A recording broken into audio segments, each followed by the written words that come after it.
Any attendee has full intent of releasing from liability any loss due to users' reliance on any information obtained from CARIA from any presenter or presentation.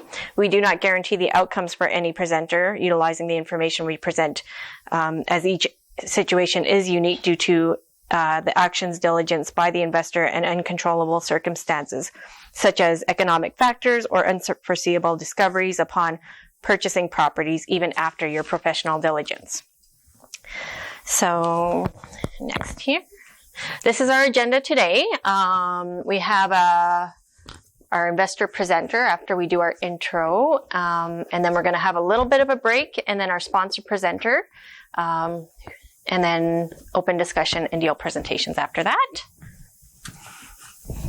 And we're going to skip introductions today because we want to try and give as much time to the presenters as we can. Our mission is to be the premier real estate investing association in Central Alberta with a principal focus on education, networking, and creative opportunities. We're pretty much made this group as a place for people to kind of be together with like-minded people for guidance and to link up with professionals to form a part of their power team. Our vision is to help facilitate financial freedom through real estate and investing. Here's a tribute to our sponsors. Amongst them, we have Danelle with Place to Mortgage, Broder Homes, myself as a realtor, CERTA Inspections, FBC for the accounting, who's been really good with real estate accounting, Realty Store, Property Management, Alta Law, so David Brandt's the lawyer there, and Salomon Financial Group, who's going to be our second presenter of today. Here's the management team, including myself, Sean Claremont at the back here, Danelle Cole, and Kevin Rudillier. And we need to mention that the AGM here is summer this year. I think we're shooting for June or July to have that. So if you want to say your input or, want to be a part of that, please attend. We'll announce the day as it comes closer. Memberships. We like to encourage memberships because we want to, be able to keep this group going and growing. On the meetup page, we have increased our membership from 349 members last month to 357 members, and that's just online. It's public and localized.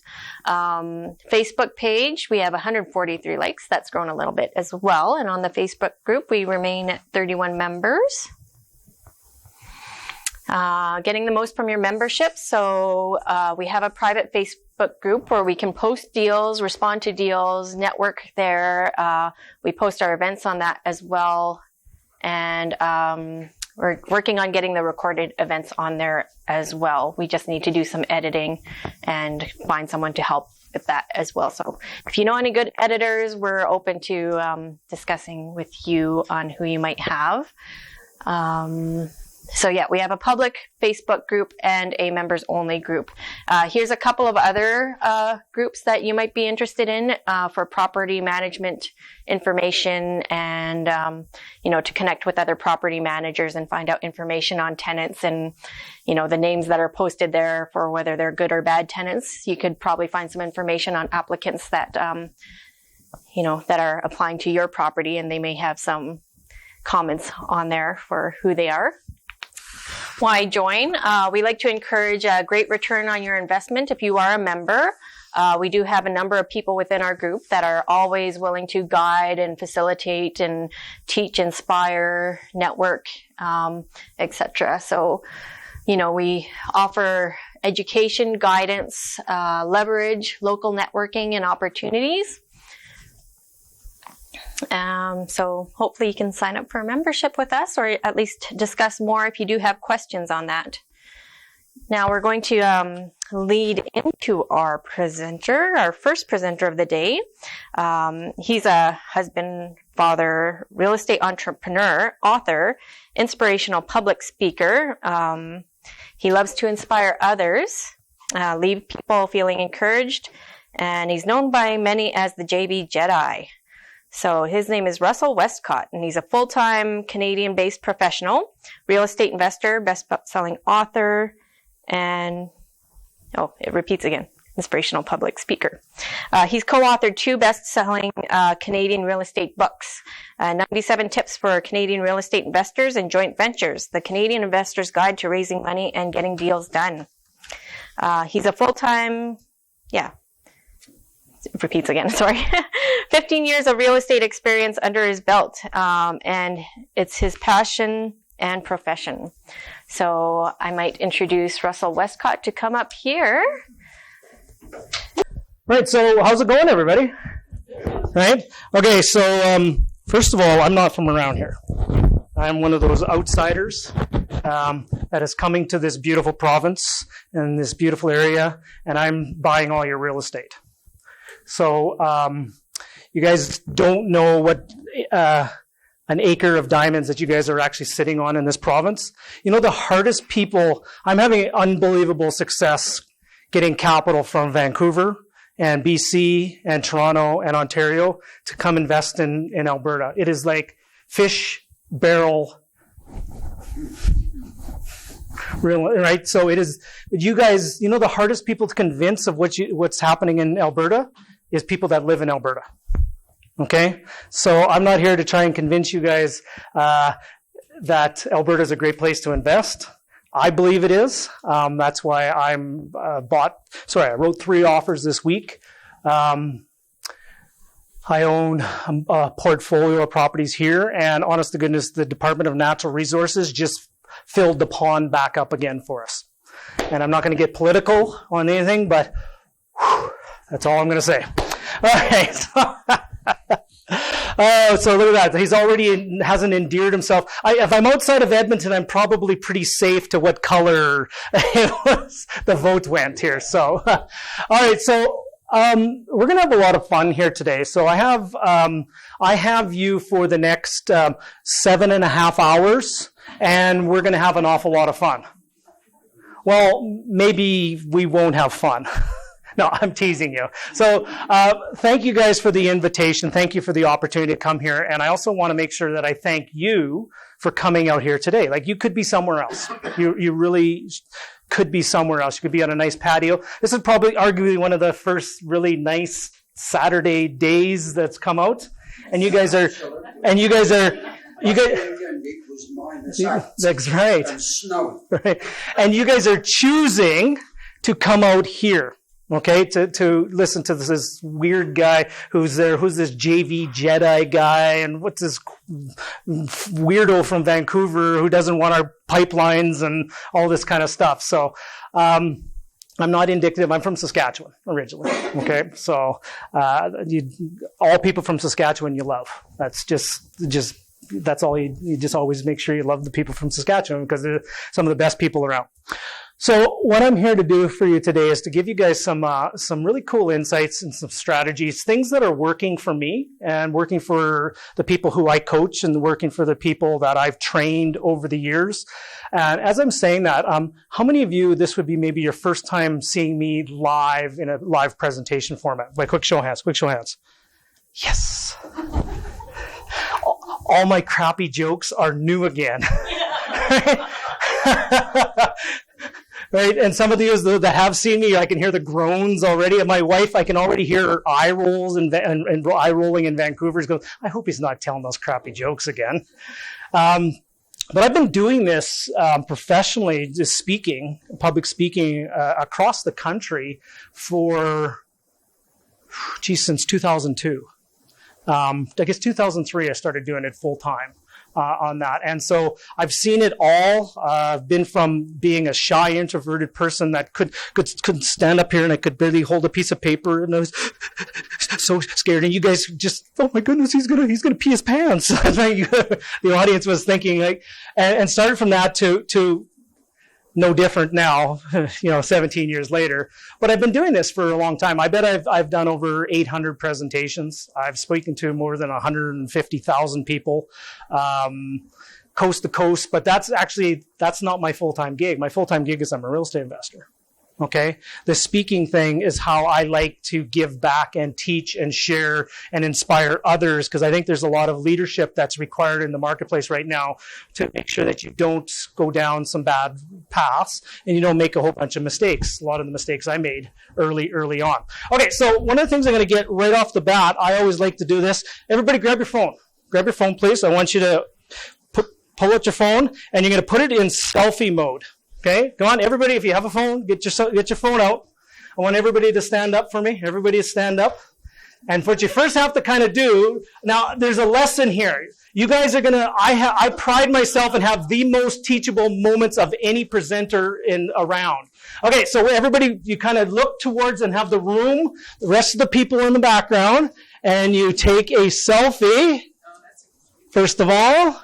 Okay? And then what you do is you find somebody else in the room and you take a selfie together.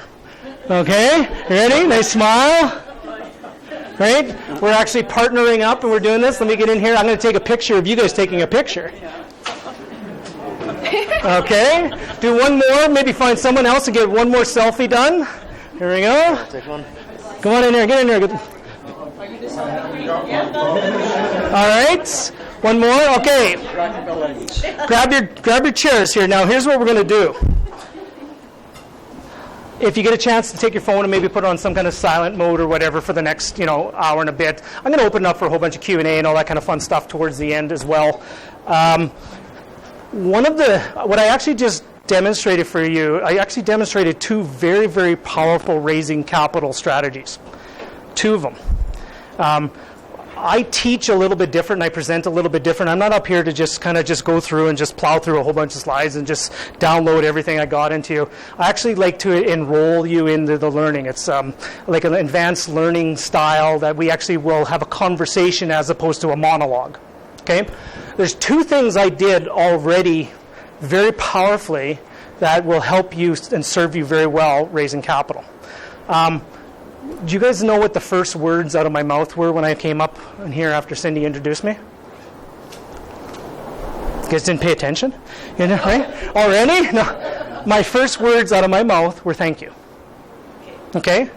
And how many times did I say thank you to Cindy, thank you to you, thank you for coming out here, nice day, thank you. I started off with gratitude. Okay? And if you're ever going to be kneecap to kneecap and having a presentation in front of somebody with that has the capital to invest in your projects, always start from gratitude. Because you're going to be a little bit nervous. And those butterflies are going to be going on a little bit of tither. And you're going to go in. What you're going to do is you're going to get the butterflies to start flying in formation. And the way you get them to start flying in formation is you start from gratitude. Because anxiety and gratitude cannot live in the same place at the same time. Okay? And then when it gets you out of your head and into your heart, you now can start serving and providing answers and providing a service because you're coming from a heart space as opposed to a head space. And we screw so many things up in our daily lives by thinking too much. And if we actually came from our hearts more often, this place would be a little bit of a better world. That's just on my own soapbox here for a bit. So number one was gratitude.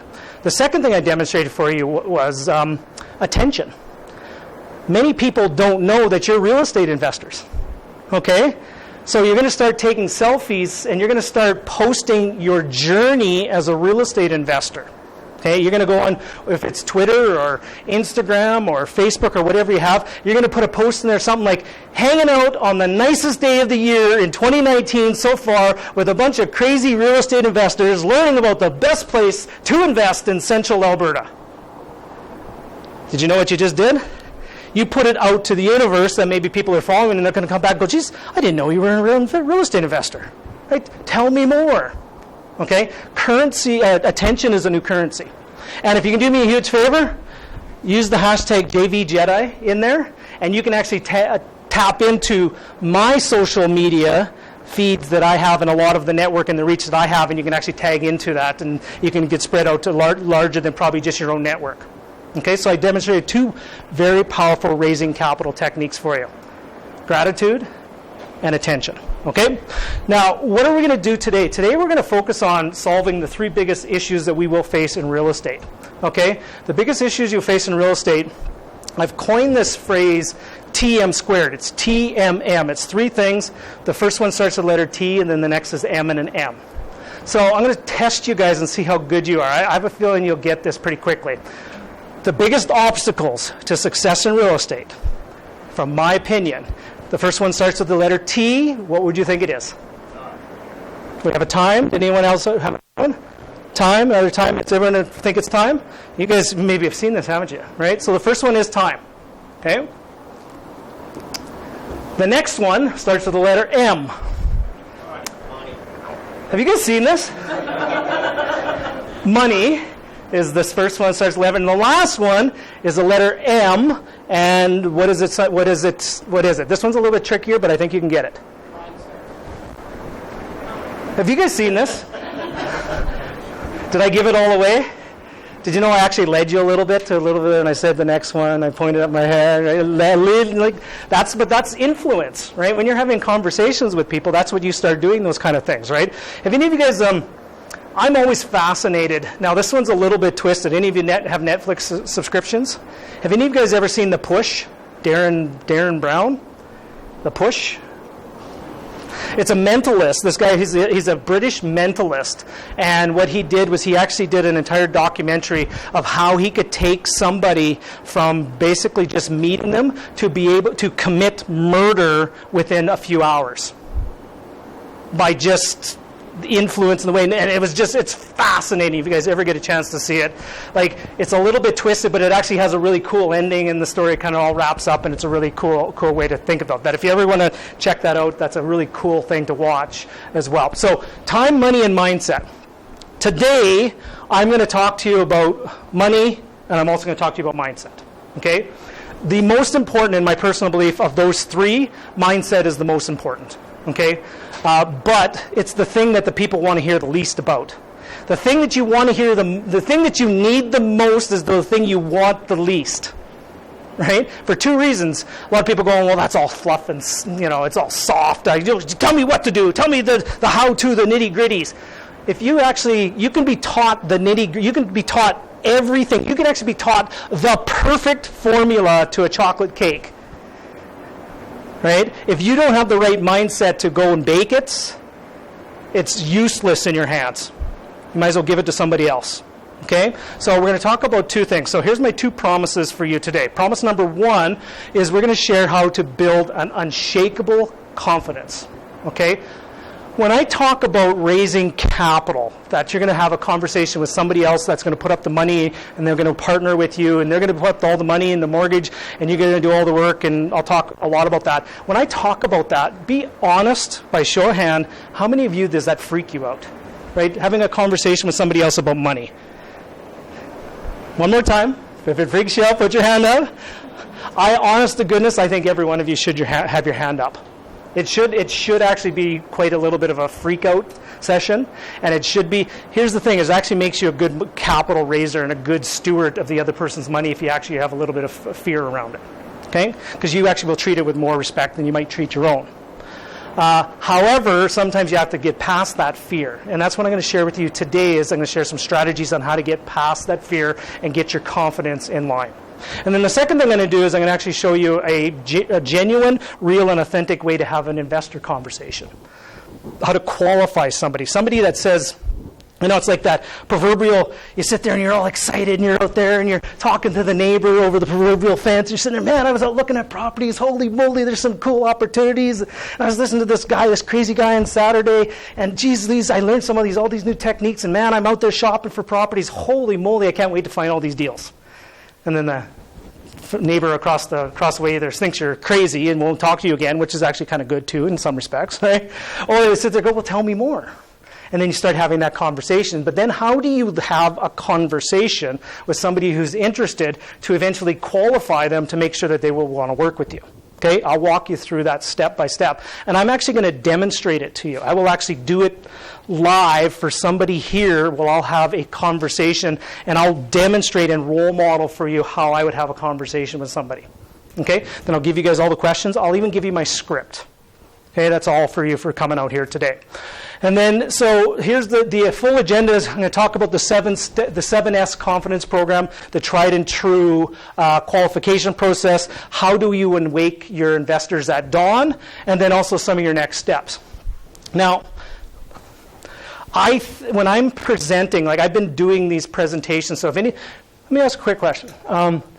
How many of you would be ever interested in learning how to do public speaking? Quick show of hands, quick show of hands, quick show of hands. Okay? If you want to 10x or 100x that, pay attention for a second. What I'm just doing is I'm doing some research to determine if it's worth my time to actually do put some training together for this. And I find this that everybody wants it. Very few people will actually want to do it, right? Because it is a little bit of a fear. So here's what I'm going to do some timeouts, and I'm going to actually teach you guys some public speaking training skills of things that I've picked up and things I've learned along the way. On the screen right now, do you see that I've, one of the ones that I've had punctuation in one of the lines? Which line do I have the punctuation in? The period at number 4. Right? Does anyone know what the last bullet point on that slide is? Number 4. So whenever I'm doing my slides, if I see something that has a period at the end, I know that's my last bullet point on that slide. So sometimes you can sit there and you go, and then all of a sudden you're ready to go to the next thing, go to the next point, and then you click it and there's one more bullet point, and you go, oh, wait a minute, I got to go back to that point now. So I know I'm done with the slide. Okay? Now the next thing is, I have 3 topics that I'm going to talk to you about. The 7-step confidence program. What do you think each of my points are going to start with? The letter S. Okay. The next one is the tried and true qualification. What do you think the topics of those things are going to spell out? Tried. And then the third one is awake my investors at dawn. What do you think my points are going to spell out? DAWN. Okay. I have to remember 7 S's, tried, and dawn. That's all I have to remember, and I got this presentation locked. Now, if I sat here and my computer crashed or there was no projector, I could deliver a 2-hour keynote presentation by remembering 3 things. Okay? Because if you think in acronyms and you think in stories, you actually don't have to have all this kind of stuff all put together. And a lot of people get really freaked out about their slides, and they will sit there and they'll read it and those kind of things. What I'm very clear on is my intention and how I want you to feel. And then after that, I have 4 things I'm going to go through, and everything I'm going to try to do is to deliver an intention for you and serve you and leave you with a feeling of inspiration, encouragement, and that somebody here loves you and has wrapped their arms around you and giving you a hug and trying to get you to go and make you feel safe and give you the tools to actually go out there and do it. Okay? So, for those of you that have joined Toastmasters, you just got a 10x presentation on how to do a presentation in about a minute and a half. Okay? And I honestly, as much as I know about real estate investing, I think I know more about presenting and putting presentations together than I do about real estate investing. Okay? Now, speaking of that, who is this guy, Russell? This is the hardest slide for me to present because sometimes most of us have a hard time talking about ourselves. I should say most of us. Some people, they're egomaniacs and they have no trouble talking about themselves. I personally feel that a real estate leader and a real estate coach should be measured based upon the amount of people that they help. Not based upon the amount of properties they buy, or not based upon the asset portfolio they own, or not based upon all this, look at me, look at all the stuff I've done. It should be based upon how many people you've helped fulfill upon what they're looking for. Okay? But in order for me to give you some context to be able to help you, I have to give you a little context about just who I am, what I've done, and where I've come from. First and foremost, I'm a real estate investor. My first property I bought was in 2002. Interesting, I just actually shot a video while I was in Edmonton, my first ever property. There's a fun story. I posted it yesterday. If you ever on my feed, I shared that yesterday. And honest to goodness, I did everything wrong. Everything went wrong on that property, including I got freaked out and sold it way too soon. Honest to goodness, if I wouldn't have I bought it. this wasn't my fault or my mistake, but the tenant died in one of the units. I overpaid for it. One unit sat vacant for 6 months. It was just in a bad area, right across on the wrong side of the tracks. And I got freaked out, and I didn't have the guts to stick it out, and I sold it 6 months after I bought it because it just freaked me out. I just, this isn't for me. Today, that property is worth probably $150,000 more than it was when I bought it back then, easily. Okay, oops. So, however, sometimes you just have to keep moving on. So that was the first property I bought. The most recent property I bought, I put 3 offers in this week to add some more properties to the portfolio. I'm just doing a flip project in Vancouver and just finishing it. And I don't know if I will do another flip project again in Vancouver for a long, long time. So I'm going to take a time out here. If you're buying a place, the comp, the last sale in the complex, renovated, you're negotiating on it, the last sale and sold for $515, unconditional, first day on the market. Okay, you're buying in the same complex, and the list price is $388. So does that have some merit right now to at least want to negotiate on it? Okay, so negotiate on. We finally, it was one open house and went to multiples, ended up getting it for $403.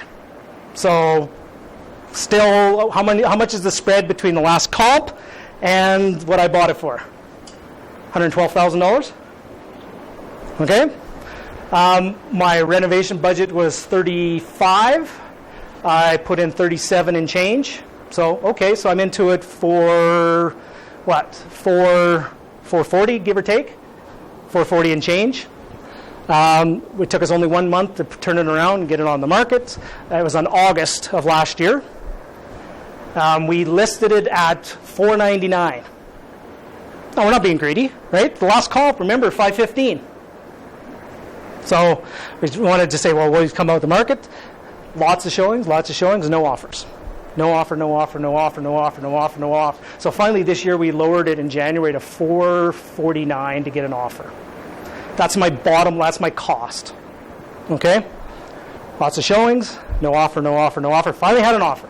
Woo! We got them up to $450, up to full price. Offer collapsed. Lots of showings, no offer. Finally, I just went to my realtor and I said, we're into it. My money partner's into it for $450,000 cash. Okay? And he's going, Russ, we've got to sell. I got to get my capital out. We want to move it on. We want to move it on. We just can't sit there. I say, well, why don't we rent it? He goes, I don't want to do that. Okay? No problem. Your money. He says, do what you have to do to sell it. And I went to my realtor, what do we got to do to sell it? He says, well, you're not going to like the answer. And I said, well, I don't like the answer right now. Having it sit there for another whatever long time. So he says you got to list it for $399, and let's hope we can get some multiple offers. So we canceled it, listed it for $399. We contacted every person who'd shown it over the last year, and we had 4 offers come through. It came up to $415.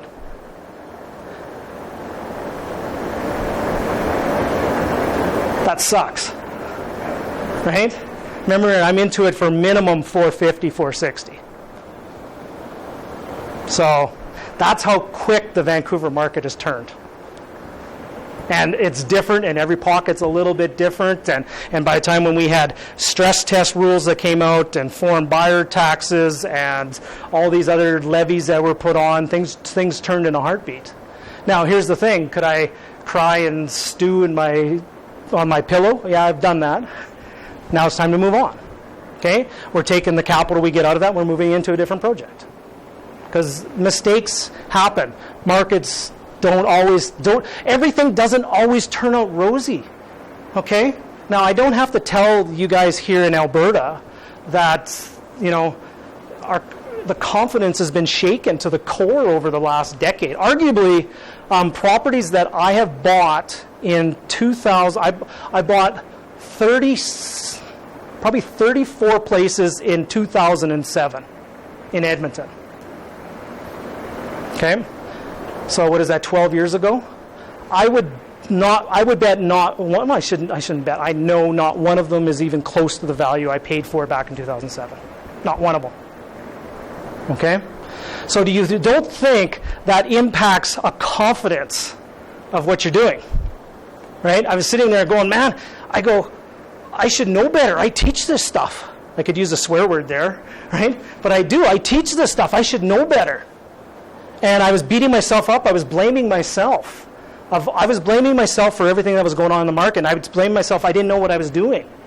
You know, the first step to actually regaining the confidence, you know, I had to forgive. You know who the first person that I had to forgive was myself. I had to forgive myself that I made mistakes, that I bought the wrong properties in the wrong areas at a wrong time. Okay? Now, I'm not going to make those mistakes again. I know that. And at the same time, I'm making some really hard decisions on a portfolio of properties. Right now, I have some hard decisions to make with some properties, but it hasn't stopped me. I'm actually going in, I'm actually adding new properties to my portfolio right now, because now is a very good time to add properties to your portfolio. Okay? How many of you are freaked out about real estate right now? Anyone? Right? Okay, so my intention here is not scare you. My intention is actually to tell you my truth. And I want to tell you both sides of the story. But if anybody is ever only telling you one side of the story, that all you do is always make money, they're not telling you the truth. They might not have lost money, or they might not have done it. I'm not telling you they're lying, but there is both sides. No matter how thin it gets sliced, there's always two sides to the story. And I feel it's my obligation to share both sides to people that want to listen. Okay? Because I firmly believe that each of you are adults here, and that you should make your decision based upon looking at both sides, as opposed to just sitting there and looking at it's only going to go up in value, and it goes up in value every year, and all the things wonderful and nothing goes wrong. I think you guys will be a more committed real estate investor if you know the both sides and know the story. Okay? So I'm a real estate investor, first and foremost. I've also authored 2 books. I also coach. My website, if you're ever interested in going and hang out, is russellwestcott.com. I have a card if you guys want to just hand out. You can just hand out those if you want to hand out a card. When I say expert, what I do to raise capital is what I teach.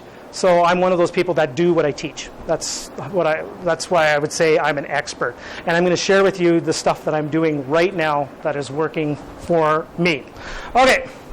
I'm also the founder of this thing called the Raising Capital Academy. I know there's some people in the Red Deer area that is part of that. I'm not here to tell you about it, but what this is it's a program, and it's a community that we focus on the biggest obstacle in real estate, and where's the capital come from. And if any of you are ever interested in go checking out what it's all about, if you go to russellwestcott.com/RCA, it'll give you all the details about what it's about there. Okay. So confidence. Don't leave home without it. Now, like I told you before, is how many are you, and I can just, let's just be honest. I had a very open and honest and vulnerable moment for you about sharing some things that have gone wrong. How many of you feel that maybe that your confidence is a little lacking right now in this whole world of both real estate and also raising capital? Right? Okay? Awareness is the first step to fixing it, is one of the first steps. Okay, so if you're aware that you have a little bit of a confidence challenge, well, how do we then take the practical steps to fix it? Because it is 100% trainable. It's a trainable skill. Okay, so what we're going to talk about for this first section, I'm going to identify 7 strategies and tactics that you can use to help build your confidence, to get to that unshakable confidence level. So the first one is, I'm going to do this as a quick backstory. The backstory to start this was, so I was doing an event out in Vancouver, and it was an all-day event on raising capital training. There was 74 people in that room, and we were just doing the whole day training capital. At the end of the day, I had a panel of experts up on stage. You can't really see their faces, a little dark, but those 4 people I had on stage collectively had purchased $1.8 billion of real estate. Okay? And I had everything from somebody who had raised their first $250,000 from outside of family and friends, to somebody who had done like 30 places and then raised capital from there, to somebody who was just starting to get into limited partnerships, offering memorandums, and just starting to do with exempt market dealers and going public with things. And then the one person on the far end had bought 2,000 places, and then the final person had bought 4,000 properties in the last 5 years. Okay? So I interviewed them, and one of the questions I asked them was, well, confidence. How do you get your confidence there? And they kind of gave their answers and things like that. And the first gentleman, Mike, who raised the first $250,000, I should have asked the next level deeper. Every one of them said, yeah, I got my confidence, and I was confident in this. But I never dove deeper into what are the strategies and how, if I was really doing a really good job of interviewing them, I would have said, time out. Now give us some strategies on how do you build this confidence, if this is that important. So that is how this presentation has come about, is after that event, I sat down and I said, okay, what is it about confidence? And how can we train it? And how can we build it? And how can we get more of it? And then that's what this has come from. Okay? Now, I just demonstrated for you another powerful presentation and raising capital strategy. And anyone know what that is? It's actually, the word is up on the screen. It's the last word on the screen. Story. Okay? If you understand how to tell a good story that gets to a point and gets to a purpose, that gets people to feel something, you will be unstoppable when you start learning how to raise capital. The best people that raise capital are people that tell a very good story that inspire others to take action. Let's think about it for a second. The late Steve Jobs, right? Did he not inspire people to take action? He was a storyteller. Right? He articulated and crafted the entire story. I'm going to give you an example. Any of you interested in hearing my signature story on why real estate? This is my signature. You guys like to hear it? Now, okay. I could sit here and I could tell you why to invest in real estate. Well, real estate is the safest investment vehicle you can put it into. Over time, it goes at inflation plus whatever in the market there. It grows at 3.2% for the last 35 years in indexed for inflation. And I could give you all the stats and all the figures. And did you know the GDP is growing by this much, which will lead to unemployment is going down? And they're going, oh my goodness. Who's this guy, right? Yeah, boring as heck. Or I could sit there and let's say I'm sitting kneecap to kneecap with you and we're having a conversation. And I'm going to tell you a story. It's not my story, but it's actually a family member's story. And the story goes very similar to this. My wife's parents, Wayne and Doreen, back in the 70s, okay? They both were teachers, just out of teachers' college. They couldn't afford to buy a house. They really couldn't afford to buy a house at the time. So they actually went to each of their own parents and borrowed $1,500 each from each of their parents to get the down payment together to buy a house. They wanted to have a house because their babies the children were now starting to come along, okay? And they wanted to have a house. So they had to cobble together $3,000 by borrowing it from their parents. Okay, so then, lo and behold, they struggled, and teachers at that time, they were on the program where you only got paid while you taught, and then over the summer, by the end of summer, by the end of summer, they had to take a little bit more of a loan from mom and dad before they got their first paycheck in September. And they, saved and they scrimped and they worked really hard and they got that place, and eventually they got that place free and clear in the 1980s. Okay. Paid it off, paid in full.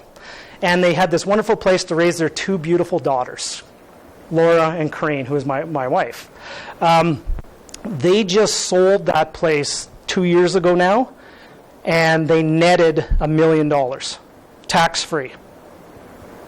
Okay? Now, I've had conversations with Wayne, and I said, Wayne, first of all, I said, thank you very much. What you just did by those decisions and what you did changed your grandchildren's destination of where they're going forever. Because now all their grandkids, which are our kids, have college funds and all that kind of stuff. It's done. It's paid for. It's already set aside. Okay? By the decision you made way back in the 70s to do that, you actually changed the destination of your grandchildren. And he goes and he says, oh, shucks. No, whatever. And I go, Wayne, don't dismiss. Right? Take credit for it. And I said, do you have any regrets? And he goes, the regret I have is I only bought one. Top. There's a nod. Did you hear, I heard some gasps a little bit. True story. But do you see the difference in me from me spouting off facts and figures and people yawning versus after I told that story, you guys were leaning in and then I heard a or I saw nodding. Right? Now, imagine I'm sitting across from somebody and I'm telling them that story and they're looking to invest in a property and maybe they only have one place and they have equity sitting in their home that they can tap into. And now, they might be able to go and they tap into that equity and maybe go buy another place. See how that comes together? Okay? Very powerful, powerful thing is if you learn how to tell a good story, you will have a lot more access to capital than people that will just tell facts and figures and be very boring. And Okay, so that's the backstory about how this presentation comes. So the first S we always want to do here is you want to actually, your self-identity, you need to elevate your self-identity, what you believe about yourself, because I'm a firm believer in the following. The level of your success will only match your self-identity. Okay? One of the biggest challenges I have about training people to raise capital is not teaching you the X's and the O's and how to do it in the step-by-step process. I've got that handled better than anybody in this country. Okay? The hardest thing I have to do is to get you to believe you can do it. Right? And to believe that you have the confidence or the self-identity or self-worth that you're worthy of raising capital from other people. Okay? Now, here's the analogy I'm going to use. Quite interesting is how we've had some air blowing in the thermometer and it's been coming in here. I personally believe that our self-identity is like a thermometer. Actually, it's not a thermometer. It's a thermostat. It should be thermostat. And if you have the temperature of your thermostat at, what is room temperature?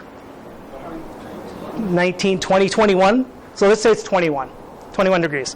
If that's what your thermostat is set for, and all of a sudden it gets really cooking in here, right, and it gets really hot, what will happen? The cold air will kick on and it will bring you back down to the 21 degrees. Now, no different than if it got really cold in here.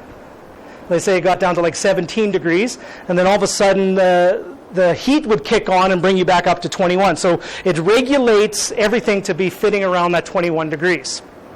Okay? Now, if you're going out there and you're buying 30 and 40 places, but you don't believe of your self-worth and your self-identity is not somebody who has millions of dollars of real estate, you may kick on the cold air and start bringing things back down to 21. Okay? So one of the first things you need to do is you actually need to elevate your self-identity about who you are as a person. I believe that you need to raise your temperature internally. And I'm going to share with you how to do those things. So that's the big question that everyone will say is, well, how is that possible? How do I raise my temperature? Okay? So the first thing you need to do is actually surround yourself, which is the next S of the 7 S's. Surround yourself with people that are doing more than you are. Surround yourself with people that are just kicking butt. Surround yourself with people that are taking action. Surrounding yourself with people that are writing offers. Surround yourself with people that are raising capital. Okay? Now, if you constantly surround yourself, let's say your temperature is at 21, and you surround yourself with somebody that's at a 60 degrees, don't think that your temperature is going to be elevated up to start, meaning you'll never get up to the 60 by just hanging out with them. But if you have proximity to those people, and you kind of hang out with them, and you learn from them, and you first of all believe that, my goodness, that's possible. That's one of the things is I did not even know it was possible. And then your eyes are open to something new. So if you actually start surrounding yourself with, proximity is power, an old Tony Robbins term. Interesting, Tony's out there really on the internet pretty big, putting there this whole mastermind program and things like that. But it is true. If you want to have better fitness and eat better, hang out with people that are just shredded or ripped or in good shape and eat well and, don't drink 10 beers on Friday nights and stuff like that. Hang out with those people. If you want somebody if you want to elevate your temperature in finances, hang out with somebody who has done well in business. Hang out with those people, okay? So proximity is power. Hang out in masterminds. Hang out in community. That's why I love and I respect each and every one of you guys for coming out here on a Saturday, is because you guys are taking the time and effort to hang out in a community of people that want to raise their temperature. Okay? Next is always want to be around those people taking action. And then the last one I highly recommend is you have yourself an accountability partner. No Han Solos. Okay? My favorite Star Wars character is Yoda, but my second is Han Solo. But that's the thing, is no Han Solos. How many of you in this room right now, just by quick show of hands, would have what you would consider an accountability partner? Anyone? One, so 4, half a dozen, give or take. So less than 20% of the room. That's actually more than normal, right? Because I'm in a room full of high achievers. Okay, but I highly recommend you have yourself an accountability partner in some way, shape, or form. I have actually I have 3 different accountability partners, and every week we talk. And we have to have a checklist of things that we have to do and have to get done. And there's no excuses. You either do it, or you come up with a reason not to. And coming up with a reason not to do it is actually quite painful. When we designed that was actually quite a bit of punishment. So anyways, that's the first thing, is make sure you surround yourself with people. So the next one of the S. So the first one, what was the first one if you're making notes? Self-identity. The second one was surround yourself with people taking action. The third one is your state. Okay? For those of you that love to read books, wonderful book. I don't know if any of you recognize a person up there. It's a lady by the name of Amy Cuddy. And I believe it's Cuddy, or maybe just Cudy. She wrote a book called Presence.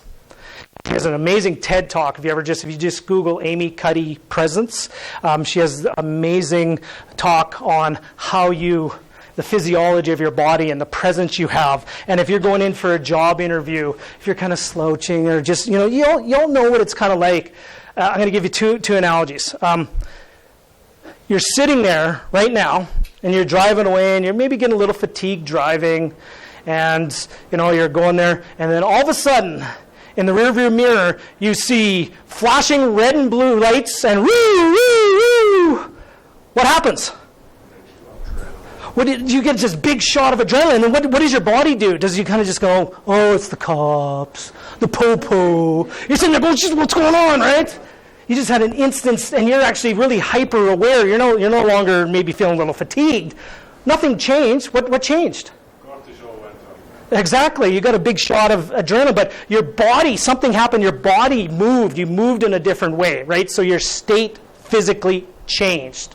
Okay? Another one is, if you're standing, and Amy Cuddy talks about the thing about the whole Wonder Woman pose. Before you go into a job interview or something, you stand there, and if I'm standing here like this, first of all, you're going, look, it's feeling uncomfortable for you or not. I feel powerful right now by standing like this. In my power, if I was kind of... And that's what I also see when I watch people when they present. A lot of people... Now get this, if somebody was presenting and they just did this, I call it the caged tiger. And they just kept going back and forth and back and forth and back and forth. How would you feel? Like you would start getting a little bit anxious a little bit. You're like, man, back and forth and back and forth. Like it's caged tiger, right? Versus somebody that's coming here, do I have permission that I can touch you on the shoulder? Is that okay? If I came here and I was, touched you on the shoulder like this, right? Or I made eye contact. I've made eye contact with every person in this room multiple times so far, okay? That's a different feeling than if somebody's, hiding behind, one of those podiums and stuff, and you're hiding behind it and things like that. It's just a different state, and people pick up on energy. We're energy creatures, and presenting and sharing your vision and sharing your idea is a transfer of energy to another person, and that person will just go, I don't know what it was, but just something resonated with me. And I'm actually speaking, and I'm projecting from my stomach. I'm projecting from deep down here, as opposed to if I was talking from up here or up here, and I was, a little bit short of breath, and hello everybody, we're here to talk about real estate investing. You get a different experience than if I'm standing in my power and I'm projecting from a power like this. I'm excited, right? Do you see the difference? And you guys pick that up. Your audience picks it up. Your investors will pick that up. Okay? So just honor that. So be state. So the 3 pillars of state is, number 1 is physiology. The second one is focus, and the third one is language. Now, honest to goodness, this could be an entire presentation, an hour presentation just of itself. I just want to give you a really good concept of be aware of your body, okay?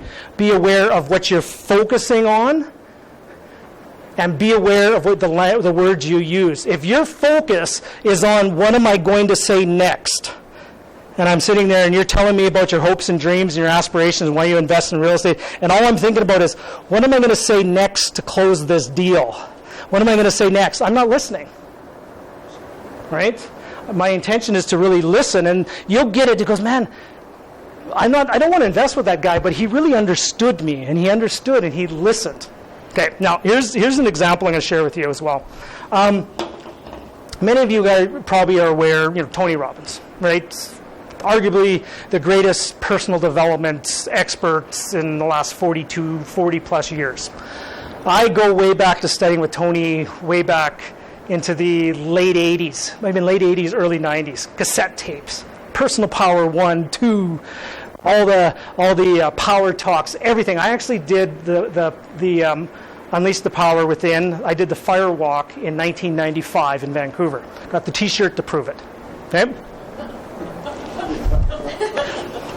And that's what you get at the end. You get it's this ugly green T-shirt. I should put a video and do that. I was a lot heavier at that time too. But anyways, so in order to walk across, it truly was from about here to not quite the camera at the far end, but it was pretty close to that, of burning hot coals. Now, I know they would never do this. It was right, if any of you have been to Vancouver, the Pan Pacific Hotel, right where the cruise ships come in, it was right on that Concord course there. There was no fire protection, anything there. This is the mid-90s. I think it's probably one of the first times he was doing it.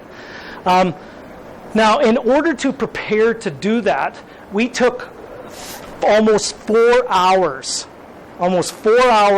to physically and mentally prepare for it. We did everything from we actually had a nap in the room as a group. They turned the lights down and we all had a nap just to rest. We then did a meditation to get our mind in place. We then after we rested and got our body, then we started ramping up the energy to be able to do that. And then you would do your power move, and you're sitting there, and when you walk across there, you do your power move, you walk across at the end, you then celebrate like it was crazy, and you get your power move done. But it took almost 4 hours to get us into that state. Okay? I still don't remember. Honestly, if anyone says, well, what was it like? It was like walking on popcorn. Never felt the thing, didn't feel any of the heat, but it was like walking on popcorn. Okay? But here's the point that I say with a lot of people is, why don't you, when you're going and talking to an investor, or going to talk to mom and dad, or Uncle Alan, or someone that you're maybe going to do, get yourself into a state. I'm not saying it take 4 hours, but most people come there and they're just so frazzled, and they've just run from here to there to there. Prepare for it, right? Get into a good state. Get into a powerful state. Get your power move. My power move is actually I got my right hip point flexor. That's one, and the other is the way I grip, and I have my thumbs that go in like this. That's another power move that I have. That's what I'm doing when I'm exerting. So that gets me into state. Okay, do you have those kind of things for you? So that's number 3 is state. Number 4 is a system. Do you follow a system? Do you have a system for investing in real estate? Do you have a system for raising capital? Now here's the thing is, I'm a big fan of fall in love with the process and become an expert in a system. One of the biggest problems I think real estate investors have is they chase way too many things. Okay? Funniest thing ever, not funny, I had a consultation. Now I do a lot of free consultations with people. I had a consultation with a guy on Wednesday. And he was telling me all the things that he's done and all the things he's doing and stuff. And then, he was doing a multifamily investing training. He was doing a rent-to-own training investing. He was doing going up and looking at development of things. And he was just really scattered. But he had bought a suited house in this one market. And he did a joint venture and he raised the capital. And I said, how did that work out for you? He goes, it's been fantastic. It's gone really well. We're just cash flowing like crazy. Happy investor. It's amazing. I go, why don't you do more of that? because he was struggling for what to do. He was struggling for focus. I said, if that worked, why not do another one of those? He goes, oh, but what about multifamily? What about rent to own? What about this? I go, why don't you just do what worked and do another one of them? And he goes, okay, yeah. I could hear a light bulb come on. Yeah, that's what I'm going to do. And I said, what's the recipe? What did you do to attract the joint venture partner to put up the capital to go buy that? And then he walked me through the entire process.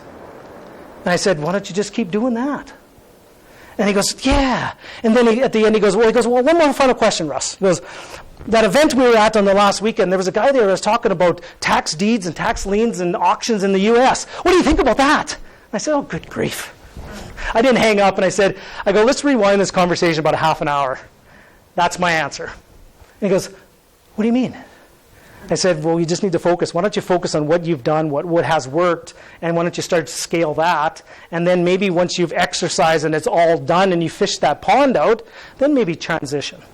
Because one of the things that you need to do if you're going to start raising capital from other people is you need to be somebody who is known for something.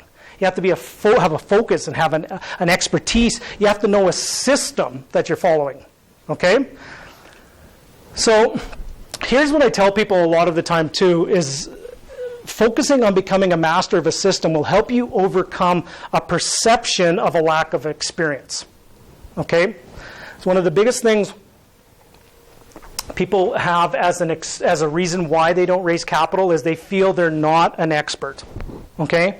Maybe they don't have all the properties under their belt in order to go and feel that they should be talking to another person about using their money for it. Okay? But if you actually become an expert at a system of analyzing properties, an expert at how to qualify for mortgages, an expert on an area, an expert on a strategy, an expert on a type of property, okay, you will actually have value to talk to somebody even though you might not have all the experience.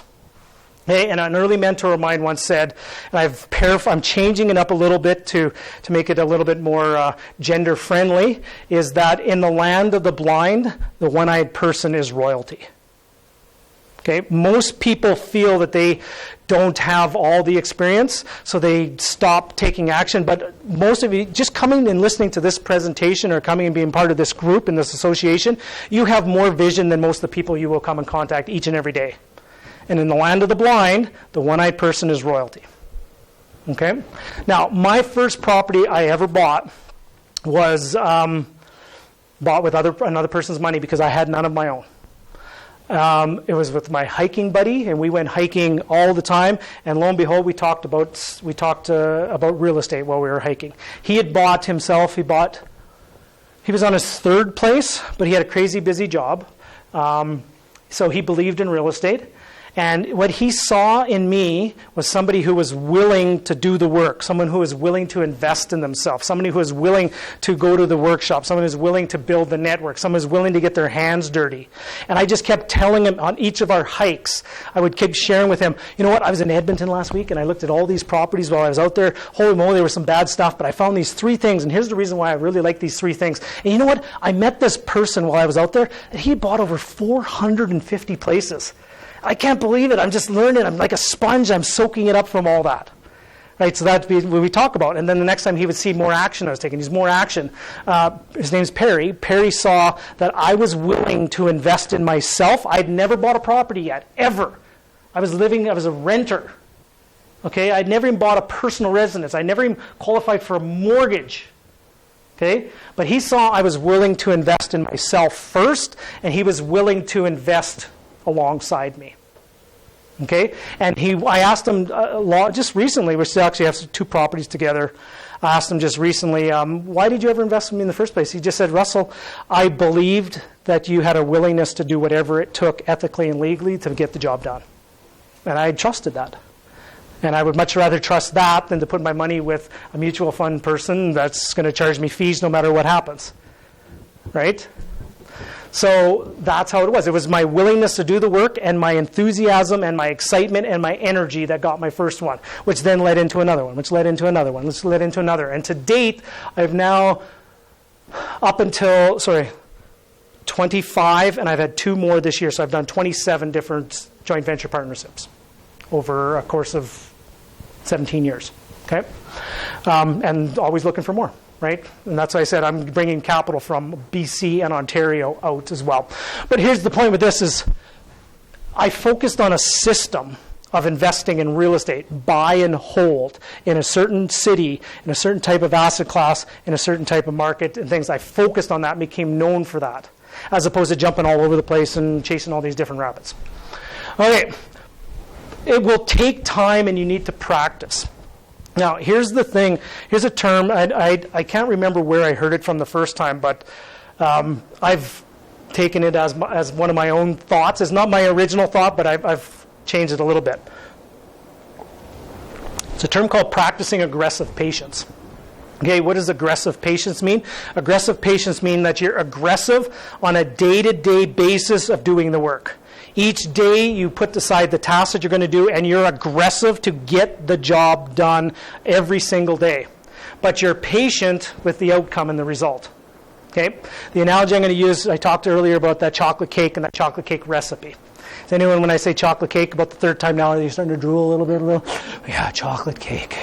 Right? So remember, if I handed you the recipe for the greatest chocolate cake recipe in the world, and the right flour and the right egg combination and just the right shavings of the right chocolate that you have to go from the Belgian chocolatier down the place. And the recipe talked about that you have to bake it at 400 degrees for 45 minutes. Okay? If you crank the oven temperature up to 700 degrees, I don't know if it go that high, but let's say you cranked it up to 600, would the cake bake in half the time? No, as a matter of fact, you're going to ruin the cake by cranking up the temperature. So that's aggressive patience. Be aggressive each and every day. Be aggressive in the process. Be aggressive on doing the work, but be patient for the result will come. Okay? One more quick story and analogy for you. If I was to say something, and I want to get you guys to respond, the greatest basketball player ever, what name comes to mind? Kareem Abdul-Jabbar is one. Michael Jordan. Anyone else? Any others? Sorry? Shaquille, LeBron, Kobe, right? Now, if I was to say all those names, if you had to pick one of those people, you're probably going to say, oh, that was my first pick, obviously. Michael Jordan probably would be one of the ones that would probably come to mind as the greatest basketball player of all time. Okay? Arguably, it could be argued against, but I think that's my opinion. Did you know when Michael, every practice he ever did, you know how he started every practice that he ever did? You know how he started every practice? The greatest basketball player ever started with picking up a basketball, putting his hands perfectly on it, and starting with a perfect chest pass to another person. And then he received it, checked it again, perfect chest pass, the fundamental. And he did that every practice he ever did. He even got the Chicago Bulls to do that all together, that they would practice the fundamentals of doing it perfectly. Okay? How you do something is how you'll do everything. And there's no coincidence why he was probably arguably one of the greatest ever, because he focused to that level of detail. Aggressive, he did the work each and every day to start with the right there, but he was also patient with the result. Okay. And the last one is you need to have some consistency. Right? If you're going really gangbusters and then all of a sudden you take 2 months off or 3 months off, you may have to come back again and start over again. Now, interesting to note, I'm doing this because I'm actually focusing on doing I'm focused on doing like a health challenge right now, and I'm shocked at how fast your conditioning goes when you stop doing it. And I saw this study, and the study showed this as research shows that when you work out, when you stop working out, you deteriorate, like within 30 days you start deteriorating. Okay? But if you do start working out, the results actually don't start showing for 6 months or later. Isn't that kind of sad? It sucks, doesn't it? If you stop, you lose it all within a month. But then once you start, it actually will take you 6 months to actually see something happen. I think that actually might be by design, because it'll weed out the people that are really serious. But here's the thing is, you have to be consistent in it. And you also have to have the resiliency to get to that 6 month point to actually start seeing it. Okay? Most people will sit there and go, oh my goodness, I'm not seeing anything. I'm like, well, how far are you into it? Oh, I'm, 3 weeks, right? And then your body's sore and you just quit. right? I'm doing this. Any of you familiar with the 75 Hard Challenge? It's a guy named Andy Frisella. Now, he has a podcast now. If any of you are offended by F-bombs, do not listen to this podcast, because his name of his podcast is the MF CEO, and you could understand what MF stands for. But he has this challenge going on right now, and it's more of a mental toughness challenge than anything. It's for 75 days in a row. You have to exercise twice a day for 45 minutes. One has to be outside. Okay? You have to eat a no-cheat diet, and you can pick whatever diet you want. Okay? But you cannot cheat on it. You have to read 10 pages of a personal development book. You have to drink a gallon of water, and you have to take a progress picture each day for 75 days. Now, if you think about each of those 5 things, they're not that difficult. Right? Maybe the exercise, maybe. But read 10 pages a day, that's not difficult. Take a picture, that's not difficult. Drink lots of water, that's not difficult. Have a no-cheat diet, that's difficult for me, right? So I like them cookies that are sitting out there, and the nachos, and the chicken wings, and the sugar, and all that kind of stuff. That's tough. But here's the thing is, you have to string that together for 75 days in a row. And if you miss one thing once, you actually have to start at 0 again. So I started doing it, and I was on day 42. And it was going awesome. Down about almost 11 pounds, okay? Feeling good. It was Easter weekend. And I knew that something was coming up, Easter turkey and the pie and all that kind of stuff. But I said, I've got this. I'm going to crush it. And you know what happened? I went to bed the Saturday night, and I forgot to take a picture. A picture! So you know what I did the Sunday when I got up? I realized, when you have that... You know what my first thing was? I started negotiating with myself. Well, it's only a picture. I'll take 2 today. Right? No problem. Nobody will know.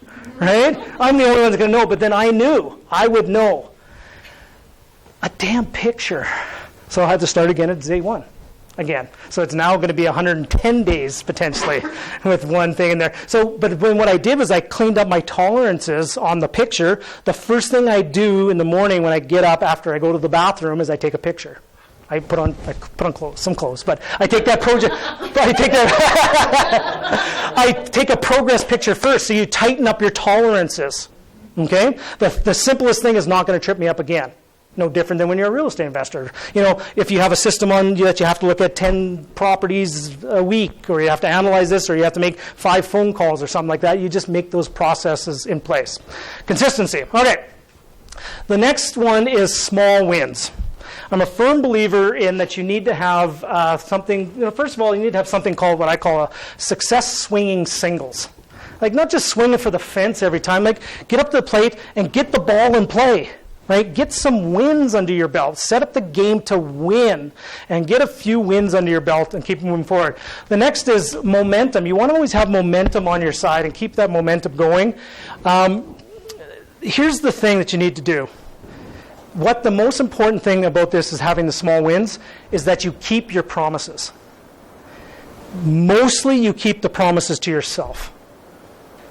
Most people's lack of confidence comes not because they haven't kept a promise to other people, it's because they maybe haven't kept a promise to themselves. Okay? And then what you slowly do is you start stacking up those unfilled promises to yourself, your confidence starts getting shaken. So if you start small with little things on every day, you pick 3 things that you want to accomplish, and you just knock it out of the park. That's different than what I said about, you just handle those 3 things. And you keep the promises to yourself first. Okay. So I think that's number 5. Is that 5? If you're keeping track? Number 5. Number 6 is you surrender. Yeah, I give up. It's different meaning than that. So I suggest that what you do is you surrender to the outcome. You detach from the expectation and detach from the outcome of the result that you want with a money partner. And I'll give you some examples.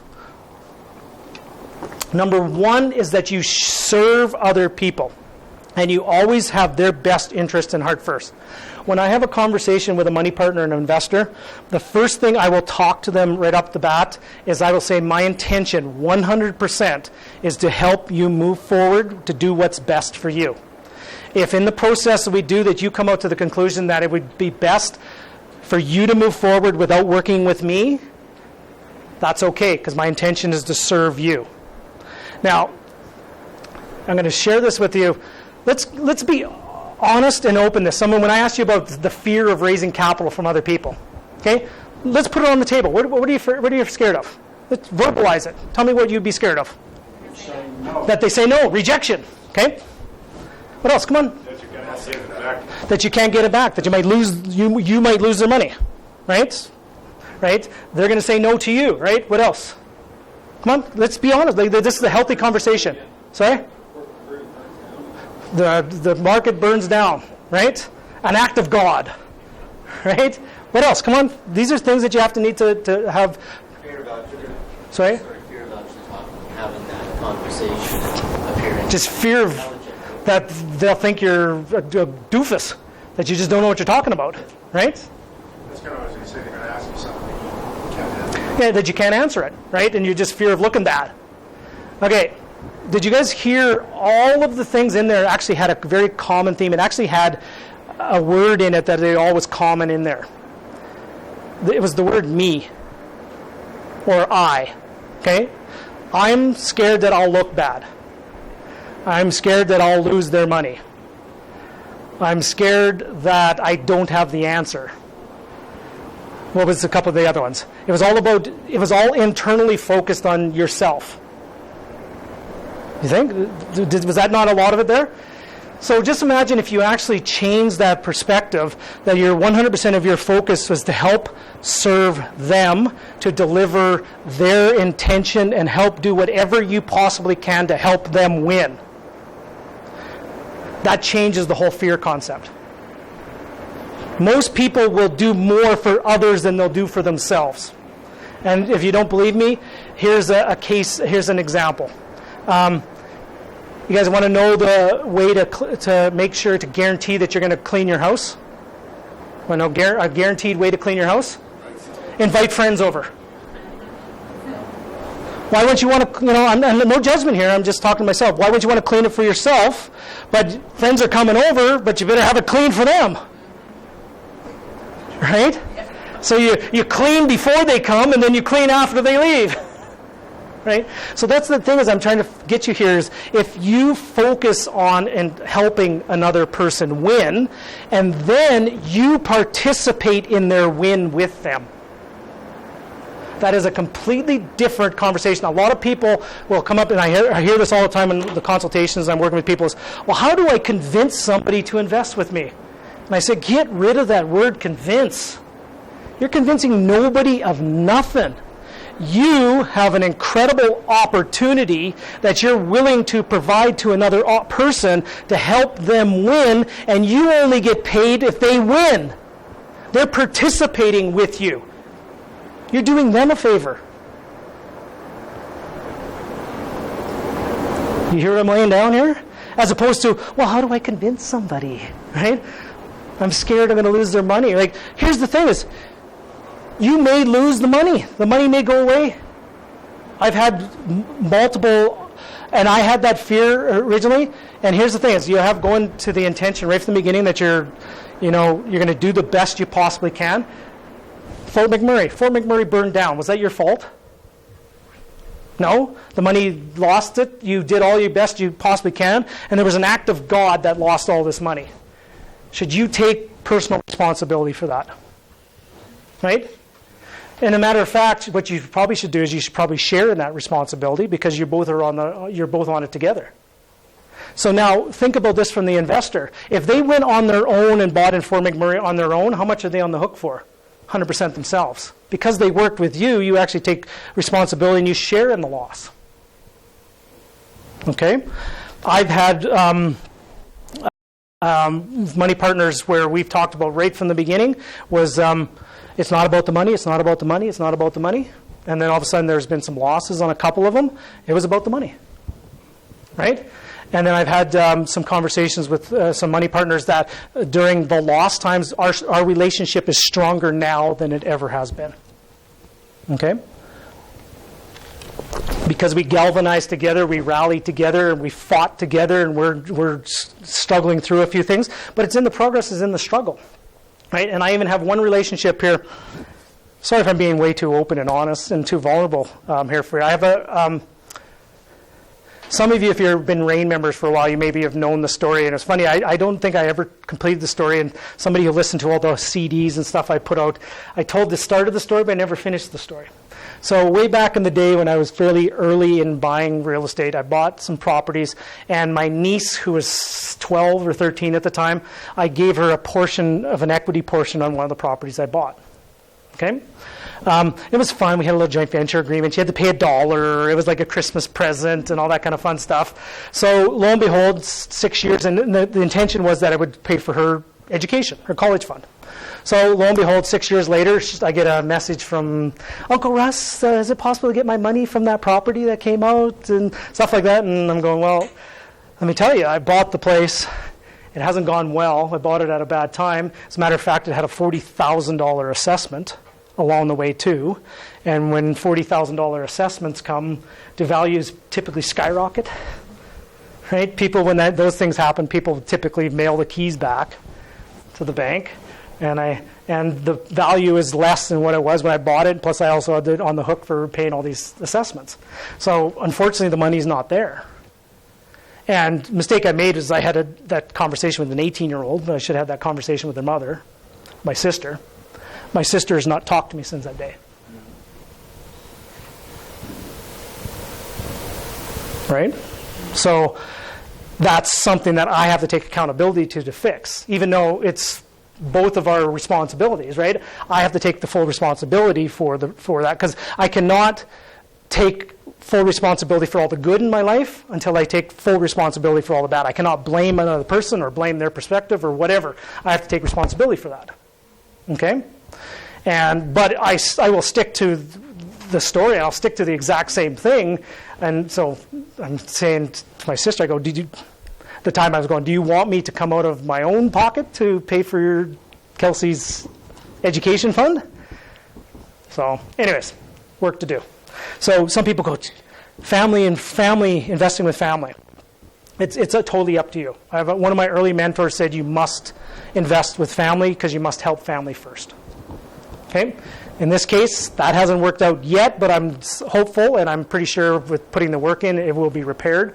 I just haven't done the work yet. So, anyways, where was I going with that? So, surrender to the outcome and make sure that you're there to help serve others. And then the last one here is a phrase, something that I use, is to shoot the puck. Okay, shoot the puck is something as you take the action, you keep moving forward. If you miss the net, you go dig the puck out of the corner, bring it back out, and you shoot the puck again. I'm starting to go branch into training into the States and taking my message south of the border. Not all of them know what a shoot the puck would be, but Canada definitely knows what shoot the puck would be. Okay, so a couple things is you want to always take the time to reflect. Reflect upon the actions, reflect upon what you've done, right? Keep moving forward. And also the last is do the work, right? That is where the magic lies, is that you do the work, okay? And the ones that do the most amount of work, the hardest worker in the room, will be the one that gets the most benefit out of it at the same time, okay? Now, when I had to complete that story about, when you have some properties that haven't performed very well and you've lost some money on it, and then remember, the first person I had to forgive was myself. After I forgave myself, you know what the first thing I had to do after that was? Put on the bloody work boots and get to work. Fix it. It ain't going to fix itself. So that's when things started turning around and started acquiring other properties and started divesting of things, having some strategic conversations with banks, right? Having strategic conversations with money partners. And then now I'm starting to build the portfolio again, right? I think it's a really good time to build a portfolio again. So, but you have to put the work boots on as much as it's as nauseating as it can be, and you just don't want to look at it. You'd much rather just pull the covers over your head and just say, la, la, la, la, la, this isn't happening. Well, if it ain't happening, they're going to take your house. Right? Oh, thank you. Okay. So I have, how are we for time? Am I going way over? I just kind of got lost there in a whole bunch of trains of thought. Another, how much time? So about another, okay, about another half an hour. Okay, I'm going to take 3 minutes or 5 minutes. Do you guys have any questions about what I've talked about so far? I have another presentation I'll walk you through, and I can walk you through it fairly quickly. I'll do the demonstration of it. But I'm open. I want to make sure that this landed, it wasn't too heavy. Right? Some of you might be going, geez, that guy's really negative on real estate. I'm not. Trust me, this is an inspiring story to hear of somebody who can stand in their truth of saying that they've made some mistakes and had some bad properties, but they ain't given up. If I was negative on real estate, I would not be here. Right? I would have disappeared a long time ago. Because some of these, stuff like that. So that's what you have to do is, do you have the fortitude to get through it is really one of the most important things you have. Do you have the skill and the resiliency to actually get through it? Yes, Neil? Opinion on, if you had a choice right now, you have a renovated bungalow, legal suite, or a brand new house, legal suite, and they're like maybe new houses.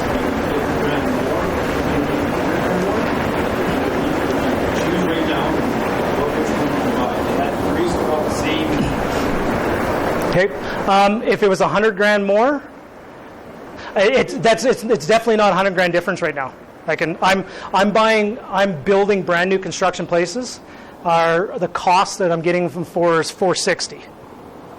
Okay, all in, everything in, including the kitchen sink, and garage, everything. 2-car 20 by 20 garage, everything. I'm buying them for $460,000. Renovated ones are not much more.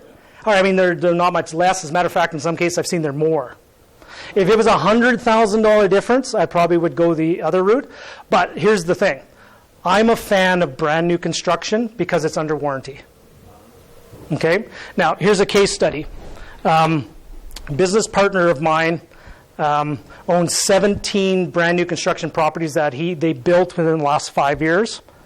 And he has a portfolio of, let's just say it's 17 older townhomes, yada yada. It's actually a little bit less. I think it's 10. I think it's 17 and 10. But let's just say it's 17 and 17. His maintenance bill on his 17 brand new construction properties for all 17 combined for 1 year was the exact same amount as one property is on the other side. Okay? On his 17 new construction properties, he makes an additional $50,000 a year mortgage pay down over and above all the other mortgage pay down that's done. Okay? He can't on this. The tenant term, because there's maintenance bills, is because it's just you're not getting you won't be able to collect the rent. The tenant profile just is not there. It is a completely different thing. Now, you guys don't understand how good you have it here. In many markets in Canada, new construction properties will not cash flow. They will not. That property I told you about, those 3 that I wrote offers on in Leduc, they're in Leduc. $460,000. The pro forma cash flow is $450,000. When you factor in months that there's no vacancy or no repair maintenance, that cash flow goes up to almost $700,000. And it's under warranty. Okay? You get a 2, 5, 10-year warranty, different things like that. I think I posted this the other day. I had a water valve in one of my older townhouses and it cost me $600 to replace that. Including the EPCOR person that come out, plus this, plus that. It was $600 on a new construction property. First of all, it's under warranty. The second wouldn't be there. That wouldn't happen. And I'm a very big fan, too, of taking my portfolio after a 7 to 10 year, before all those big giant things come, transact the whole portfolio and get a new portfolio again. Like, let's say I had 17. I would sell off a whole bunch of them at that 7-year mark, and then I would get new ones again. And eventually you can snowball it down to have it free and clear. That you just keep rolling it in, and then you have one free and clear, then you take all the cash flow from that, and then you just start snowballing properties. And most people do not have a plan in their portfolio how to get your portfolio free and clear. I had an interview with a guy in Edmonton this past week. He has a 200 property that he owns free and clear. He can have a coffee, and if you ask them, so what's the mortgage interest rates doing? You know what his response is? Who cares? Right? As opposed to somebody who's got a portfolio leveraged up to 90, 85, 90%, they just keep leveraging. It's a different perspective. Okay? Most people do not take the right steps that over a course of time, and there's nothing to say you can't have a free and clear portfolio of real estate in a 15-year time frame. And the model I build for a lot of my coaching clients is with 3 suited family houses, or 3 duplexes with a suite, which is 3 of those things free and clear. You can almost have $100,000 a year income stream if it's free and clear, with 3 of them, so 6 suites. Now, in order to get those 3 free and clear, you'll probably have to buy 9 to eventually sell 6 to keep 3 in a 15-year time frame. Okay? Then when people go, well, how the heck do I buy 9 properties? And then that's what I do, is I teach them how to do that. But most people think you have to buy hundreds and hundreds and hundreds, and they get so overwhelmed and all this kind of stuff. If you actually sit down and do the math, you don't need that many places. And for those of you that have a portfolio of properties right now, let's say you have 5, let's say you have 6, calculate what that portfolio would do if it was free and clear. And I would hazard a guess, some of you are going, geez, if that was free and clear, I'm out. I don't have to do anymore. And you have no risk. Right? And then what you do is you put a moat around it, and you asset protect it. Right? And then you know who you have to protect it from? You know who you protect it from? From you. You don't touch that money. That's the legacy. That's the castle. You'd never, ever touch that. Because we're our own worst enemy. As soon as we get some equity, we suck. RSP mortgages. I'll just borrow all this money out. Right? And all this kind of stuff. You just keep sucking equity out. Anyways, I'm sort of I hope that answered your question. I went on a little tangent there.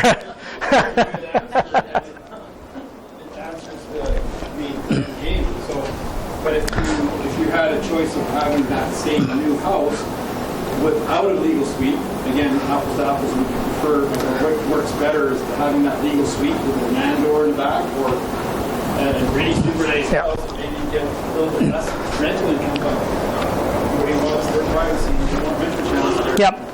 Now, that also opens up a different conversation too, is your real estate investing must match your lifestyle and the amount of time and effort that you want to put into it. Everybody likes the suited properties, but if you actually don't have it constructed properly with the proper parking, the proper air, like the 3 biggest complaints that tenants have in suited properties is the airflow between the places, the parking issues, and noise. And then arguably you can say another one would be laundry. Right? So those are the 4 biggest things. So if you actually have constructed it properly, and that's why I like new construction, is you can build it with the proper materials, like the proper res bar and the proper soundproofing and things like that. If you're buying something that's a 50s bungalow that's been retrofitted, I don't know if the person has done the proper res bar and the proper soundproofing and the proper everything between the things, because that's a pretty big job to do that. But if you're constructing it from new, you can put the things in there. You can actually build it right from the beginning with proper HRV systems and proper 2 furnaces, and you have your own independent controls, and the air does not go between the up and the downs. Right? And then if you actually design it for parking, you can actually, in some cases, we take our detached garages and we move it closer to the house when we can do it in Leduc, because then we got a full apron on the back rear lanes. Because what you do, especially in Edmonton, you can't get that rear apron. Right, a full 18 feet. You can't get that. So if you actually move the garage closer to the house, you'd have less yard in the back for less things for the tenants to cut and grass. The garage is a little bit closer, and you now have 2 in, 2 out, and 2 in front. You got 6 parking spots. Okay? And then laundry, the laundry, we actually strategically put the laundry for the upstairs, in the upstairs outside the bedroom, which is where most people want it, like on the bedroom floor, so you don't have to run up and down the stairs. And then the in-suite laundry downstairs is actually in the suite. You're not sharing it. Okay, so you just solve all these things and you can have a better experience. Okay, and that's through design and intentional design by taking all the challenging things. Okay, in the essence of time, I'm going to do 2 things. I'm going to give you guys a really big gift. Gift number 1 is I have an entire presentation that I want to give to you guys. If you write down this website, russellwestcott.com/script, I have an entire other 45-minute presentation, plus it's also, also my script of my questions I use to qualify investors. Okay?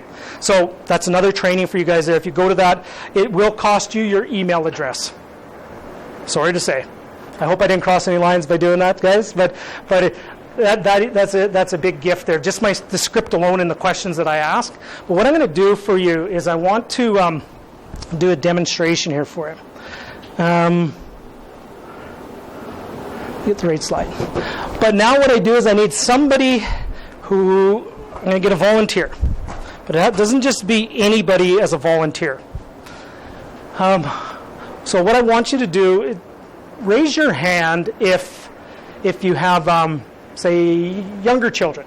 Younger children, let's say under 10, right? Keep your hand up. Keep your hand up. Younger children. Okay, younger children. Okay, keep it up. Keep it up. Keep it up. Keep it up. Keep it up. You have aging parents. Maybe aging parents that are getting a little bit older, right? So I want you have to have both the younger children and the aging parents. Okay, keep it up. Keep it up. Okay. How many of you that have your hand up so far, so you have young children and aging parents, now how many of you would feel that your time you're not in control of your time and you're just crazy busy? Keep your hand up if you're still there. Do you want to play? You want to come here? What's your name? Courtney. Courtney, come here. Let's give Courtney a round of applause, please. Sit down. Have yourself a seat. I don't bite. I'm okay. Okay. So what did I just do right there? What did I just do? Before that, I actually identified my ideal investor. Okay, my ideal investor is somebody who has young children, aging parents, and is crazy busy that they don't even know which end is up, and their entire life is driving kids to soccer practices and dance recitals and hockey practices, and they don't even know which end is up. Okay? So I've identified who I'm looking for. And then, when I put out all my communication, the stuff on my website, my posts and things that I do, I communicate in that language to get Courtney's to raise their hand. Okay? Now, Courtney has raised her hand and said that she's interested. In order for this to work, you have to do 2 things for me. You have to pretend you don't know anything about real estate. Okay? Because I know you're a real estate expert and you know probably more than I do. Okay? But you have to pretend you don't know a lot about real estate. And number 2 is that you're interested in your financial future and you at least want to have a conversation about, see if it's a fit. Okay? So I do not get in my car or I will not go talk to somebody or meet somebody until I know that they are at least interested in what I'm talking about. Okay? So Courtney right now this could be a pretty good conversation to have. Okay, have we met? We've not personally met. Okay. I think I might have met your twin, but... That's right. So everything going good? Yeah. You live here in town? No. No? Whereabouts? Sundry. Where's that? Just about an hour or something. Cool. What are some of what do you like to do when you're not a real estate mogul here? What do you like to do? I'm a mom. Yeah. I like to travel. Travel. Nice. Okay. Where do you like to travel? To our place in Arizona. Arizona. Is that your favorite place, Arizona? Yes. So if you had an unlimited wherever you could go, wherever you wanted to go, would Arizona be that place, or where would that place be? I think the next place would be Belize. Belize. Okay. Mm-hmm. What am I doing? I'm actually, we're just getting to know each other. I'm listening. I'm trying to find out what makes Courtney tick. right? I want to know, do I know a lot about her already? She likes to travel. She likes sun. Right? If you're in Arizona, right? Arizona. I know Belize, probably something to do a little bit of ocean. Go figure for someone from Alberta, right? Right? I know kids. She's crazy busy, stressed out, but real estate might be something that you have an interest in. Okay. So, quick question for you. Let's just say it's 5 years in the future, okay? And we're sitting at your place in Arizona. What part of Arizona? We're right in Phoenix or? North of Scottsdale. North of Scottsdale. Beautiful place. Are you a golfer? No. You're not a golfer? No. Is your husband a golfer? Do you have a husband? No? No? Yeah, he doesn't golf either? No. But you go to Arizona? Yeah. Okay, no problem. So we're sitting there on the Arizona room. You know what an Arizona room is down in Arizona when they hit the little, it's a fancy word for a patio, right? And we're overlooking the sun going down, and it's happy hour, right? And there's always happy hour in Arizona, Scottsdale especially, right? And we're sipping, what would be your favorite cocktail, if we were to have one? A margarita. A margarita, okay? Any kind of special margarita, just a plain old margarita? Like a strawberry. Strawberry margarita? Blended. So that'd be daiquiri, right? Yeah. Daiquiri. So we're having a daiquiri, and we're sitting there and we're just enjoying life. And we overlook here, and then let's say we were to invest in a piece of real estate together. It's now 5 years in the future. What has had to happen over this past 5 years in order for you to feel happy that you made a good decision investing in this property? What would have had to happen? We made some money. Made some money. Okay, time out for a second. She got to the money really quickly, which is where I want her to go, which is where I really do want her to go. But let's time out for a second. So let's get back into the character again. What has had to happen? You're going to come to money, but let's say, okay, you said we're going to make some money. What else? What else has had to happen in the last 5 years in order for you to you made a really good decision? That our partnership is so good. Yeah, that we bought a property together. Yeah. What has had to happen for you to consider it a success? Other than just making lots of money. We'll get there. Anything else? That hasn't cost me a whole lot of time. Yeah, it hasn't been much of your time. It hasn't been an alligator. Okay. Yeah. Anything else? No? So, okay, well, let's talk about the money. So I like, you're a girl after my own heart. Let's make some money, right? Do you have a number in mind that you'd like to make in that 5-year time frame? Say like 50,000. $50,000. Nice round number. I like that. Okay, let me ask a couple more questions. What if we were to make $50,000 in this investment in 5 years? What would you do with $50,000? What would you do with it? Buy another one. Buy another one. Man, I really like you. What else would you do? What else would you do with it? Probably take a little bit more of a holiday. Take a bigger holiday, right? And I know we're already in Arizona because we're there now. Where would you go? Would you go to Belize? Yeah. Yeah. So, what would it mean to you to know that in 5 years that you could make that $50,000, that you could take that extra holiday, that you didn't have to do a lot of the work? What would it mean to you for you to do that? That would be awesome. It would be awesome. Okay. What's stopping you right now from you being able to make that $50,000 in 5 years?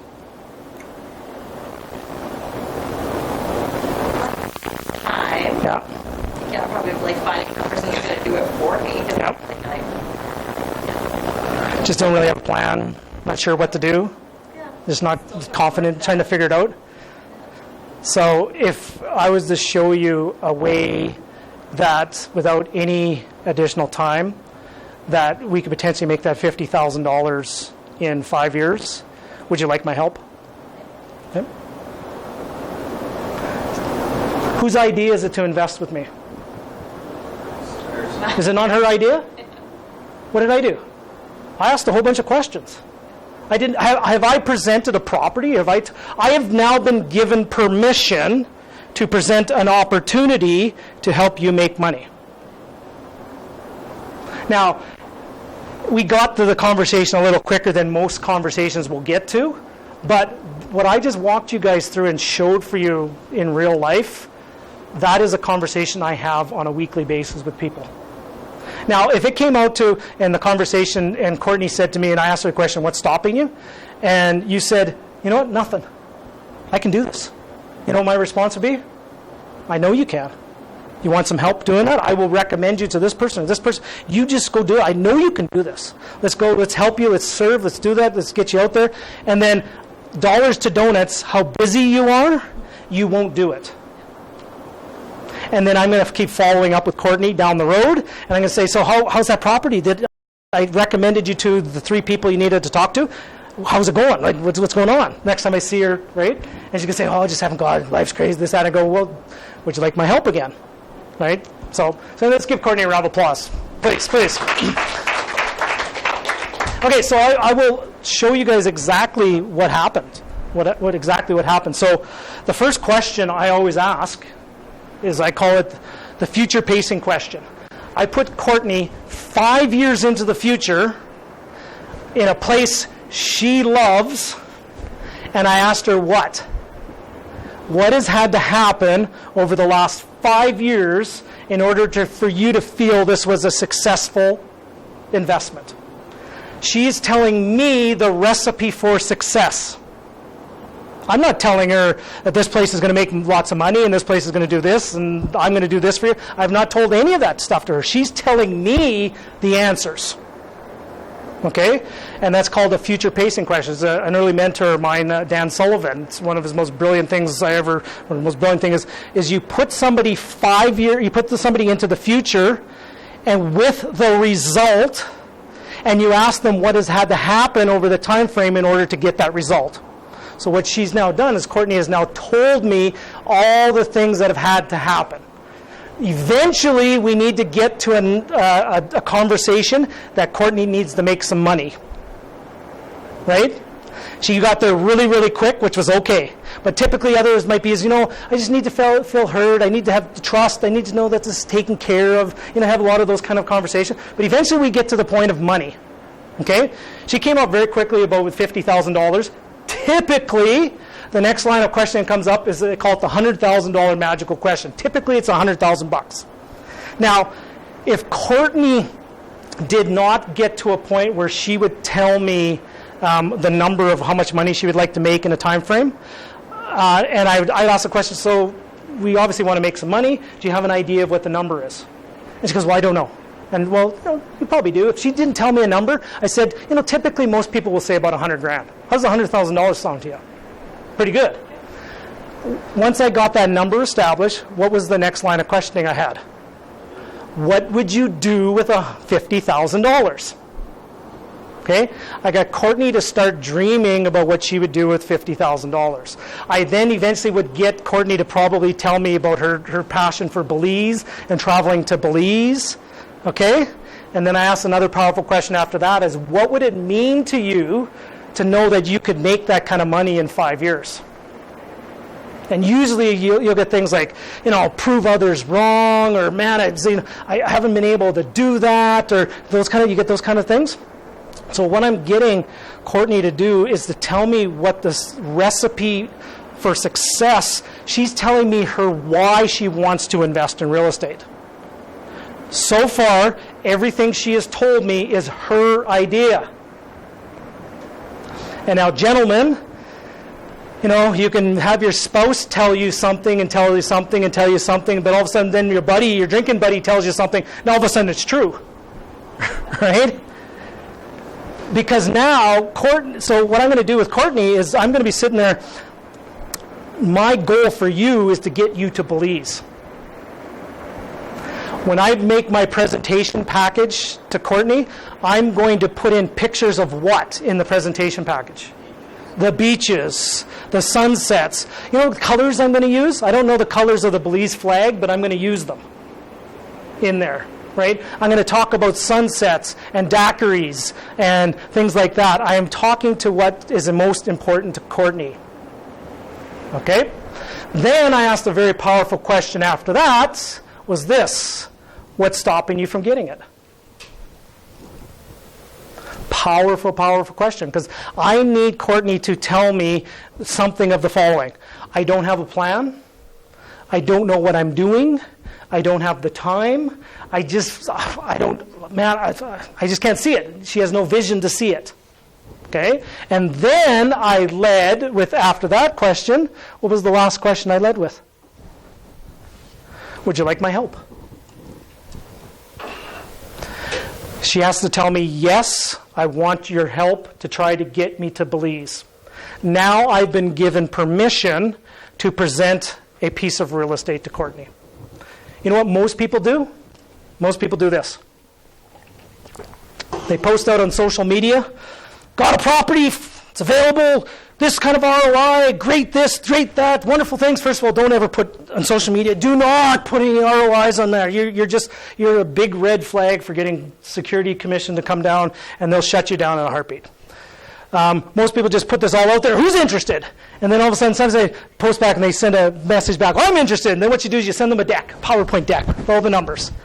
And you know what the response usually is? No thanks. I'll think about it. Think about it. Think about it.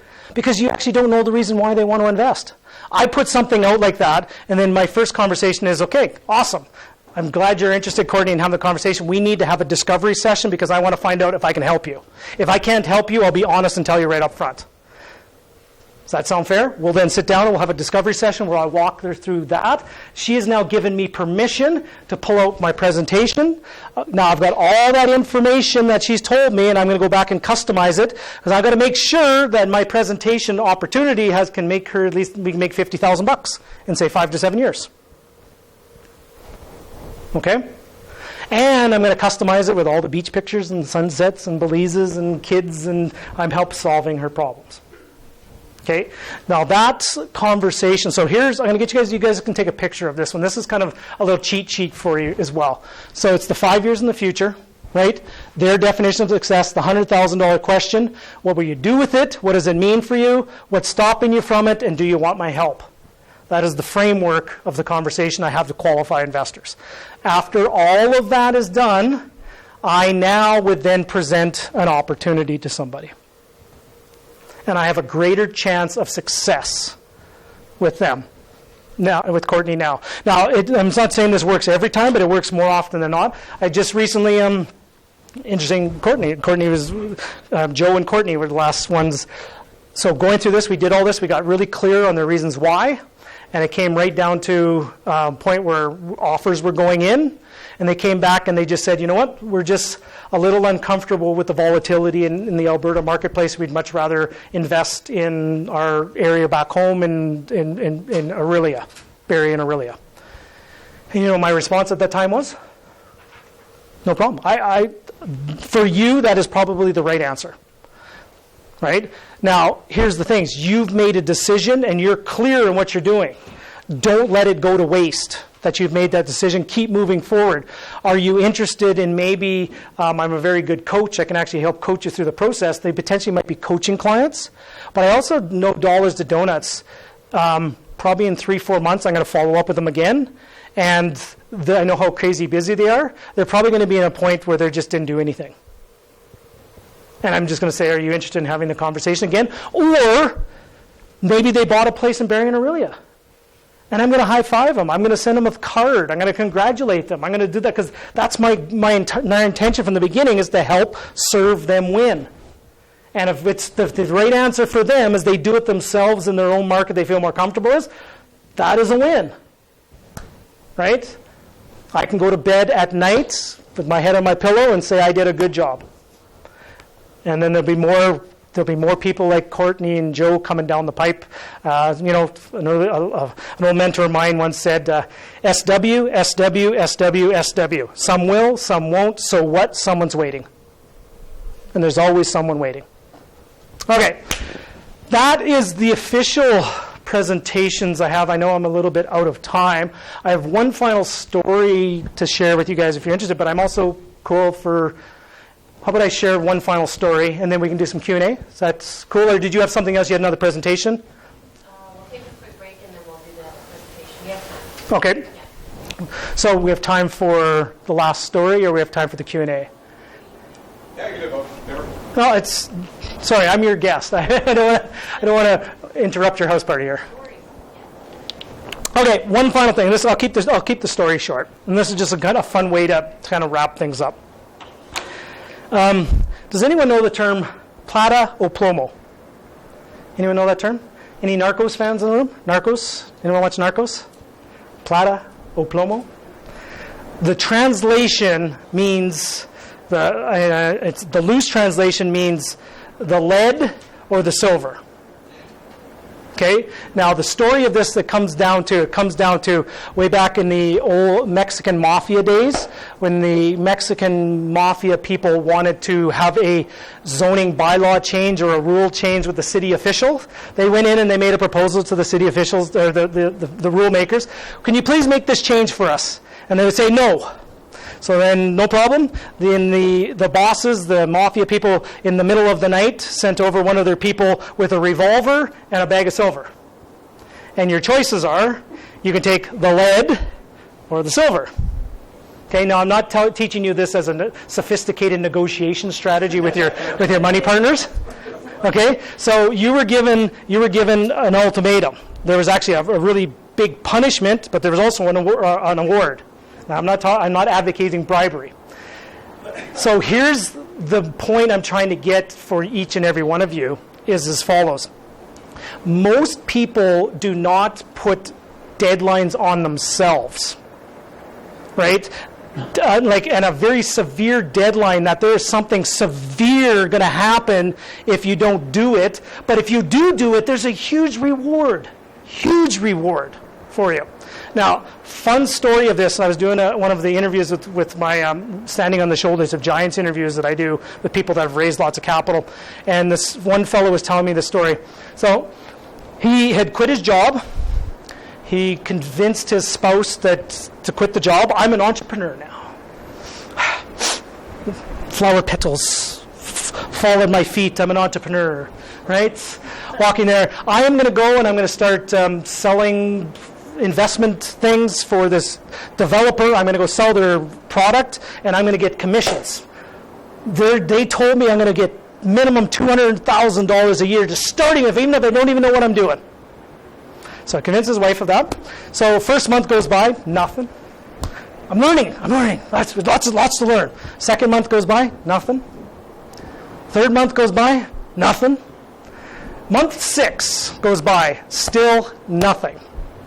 No money, not one sale, not one commission check. This couple went for a walk, and the spouse said, "Look, let's call him Jason to protect the innocent. Jason, if you don't start making this work, you've got to get a job." And to an entrepreneur, that term "get a job," that's like death, right? Death of an entrepreneur. And he says, "Oh, no problem. Next month." He goes, "What's the number? What are you going to make next month?" He goes, "Next month I'm making 10 grand. 10 grand in commissions or I'm getting a job." Okay? You know how much money he made in commissions the next month? $10,030. Okay? He has now taken that. He now owns his own private capital firm where he raises money for other people as an exempt market dealer, and he's raised tens and tens of hundreds of millions of dollars now. Until he had a plata o plomo moment of the lead or the silver, he wouldn't have done it. So my message to you is, I've talked an awful lot about some things here tonight and today, this afternoon. Give yourself a deadline to get it done. Like, what is the pain if you don't do it? Because if you do it, there's a huge reward for you. Okay? And ladies and gentlemen, thank you very much.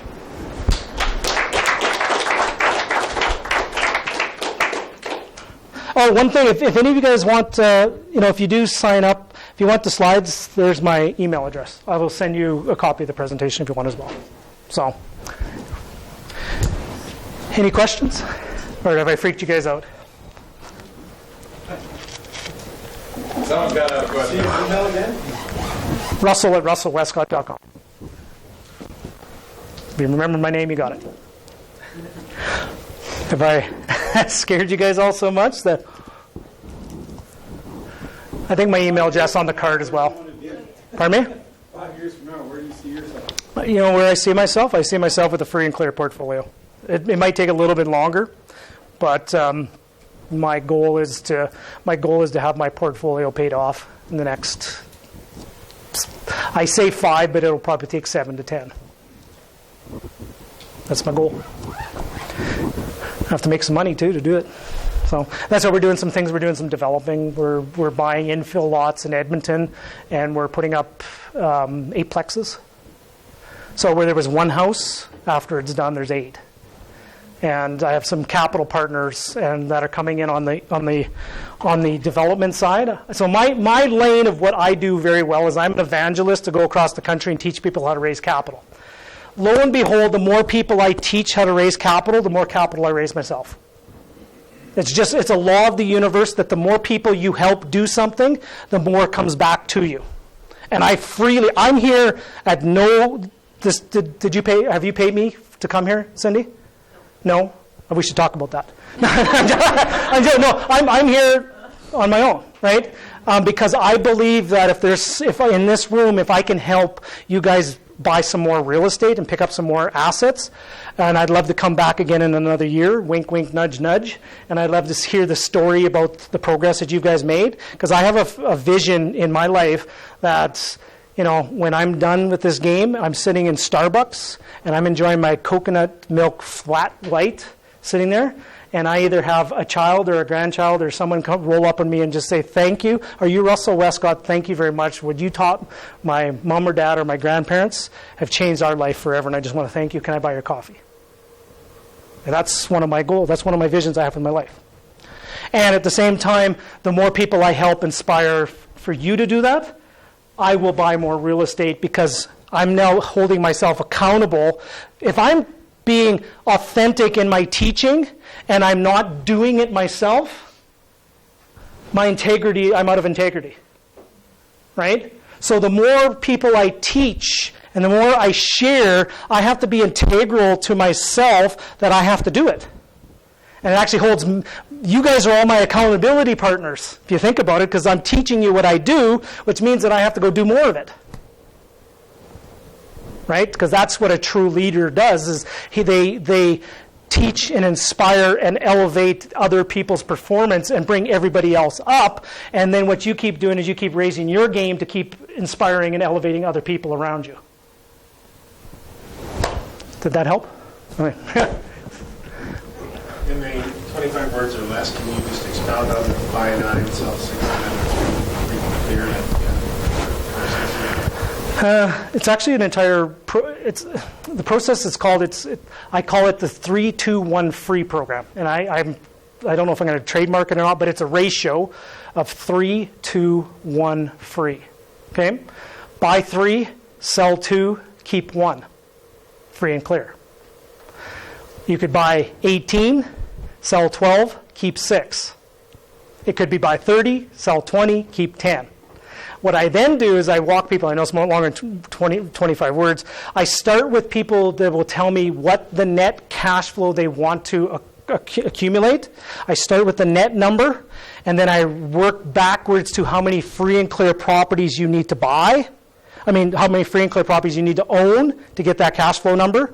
And then we reverse engineer how many properties you have to buy to eventually sell to then get that number. Right? So if your number was $200,000 a year, you probably would need 6. Which means you'd probably have to buy 18 to sell 12 to keep 6 to get to $200,000. So are you buying cash flow in debt? All my cash flow gets reinvested back into the properties right now to pay off debts. That's just my strategy that I do. But that's when you buy it, you reinvest the cash flow, and you get it paid off. And then I pay one off, and then I pay the next one off, and I snowball them. So the model, let's put it this way, it's a plan, and it's just a framework. What's the famous saying is, Mike Tyson saying, you can say what you want about Mike Tyson, but one of my favorite sayings he ever said was, everybody has a plan until you get punched in the mouth. Right? So that's the plan. Right? Not to get punched in the mouth, but the plan is to eventually get those free and clear. Now here's what I say when I put those numbers out to people from Toronto or people in Vancouver, and I say, if you guys 15 years ago had bought 18 houses, do you think it's safe to say that you would have 6 free and clear now? They said, no, we'd probably have 12 free and clear now if we did what you were teaching us because of the way the values have gone. In Alberta, it's been arguably, at best, it's been flat for a decade, at best. if not even probably some downward trends. Okay? And no elevator stays in the basement forever. Okay? Eventually, an elevator still has to go back up again. And is that going to be this year? Is that going to be next year? I don't know. Right? And my crystal ball is a little foggy.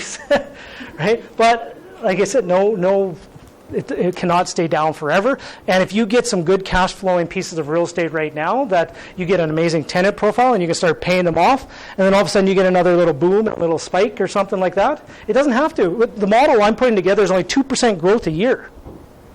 That's inflation. How do you decide which property you're selling? Is there a certain amount of value you sell it? It's a really complicated formula that whichever property is the biggest pain in the ass. and you guys know, if you own properties, you know which ones are the biggest pains in the ass. They're the ones that takes all your time and energy and focus, and it's just a negative it's a negative energy around it. Right? Like I had an entire portfolio. I had 9 places in one complex. 9 that gunfire in them, and tenant turnovers. Every tenant turnover is minimum $3,000 to $4,000 minimum. It had each of them had $40,000 special assessment times 9. They were nice enough to let me pay it off in 6 years. Right?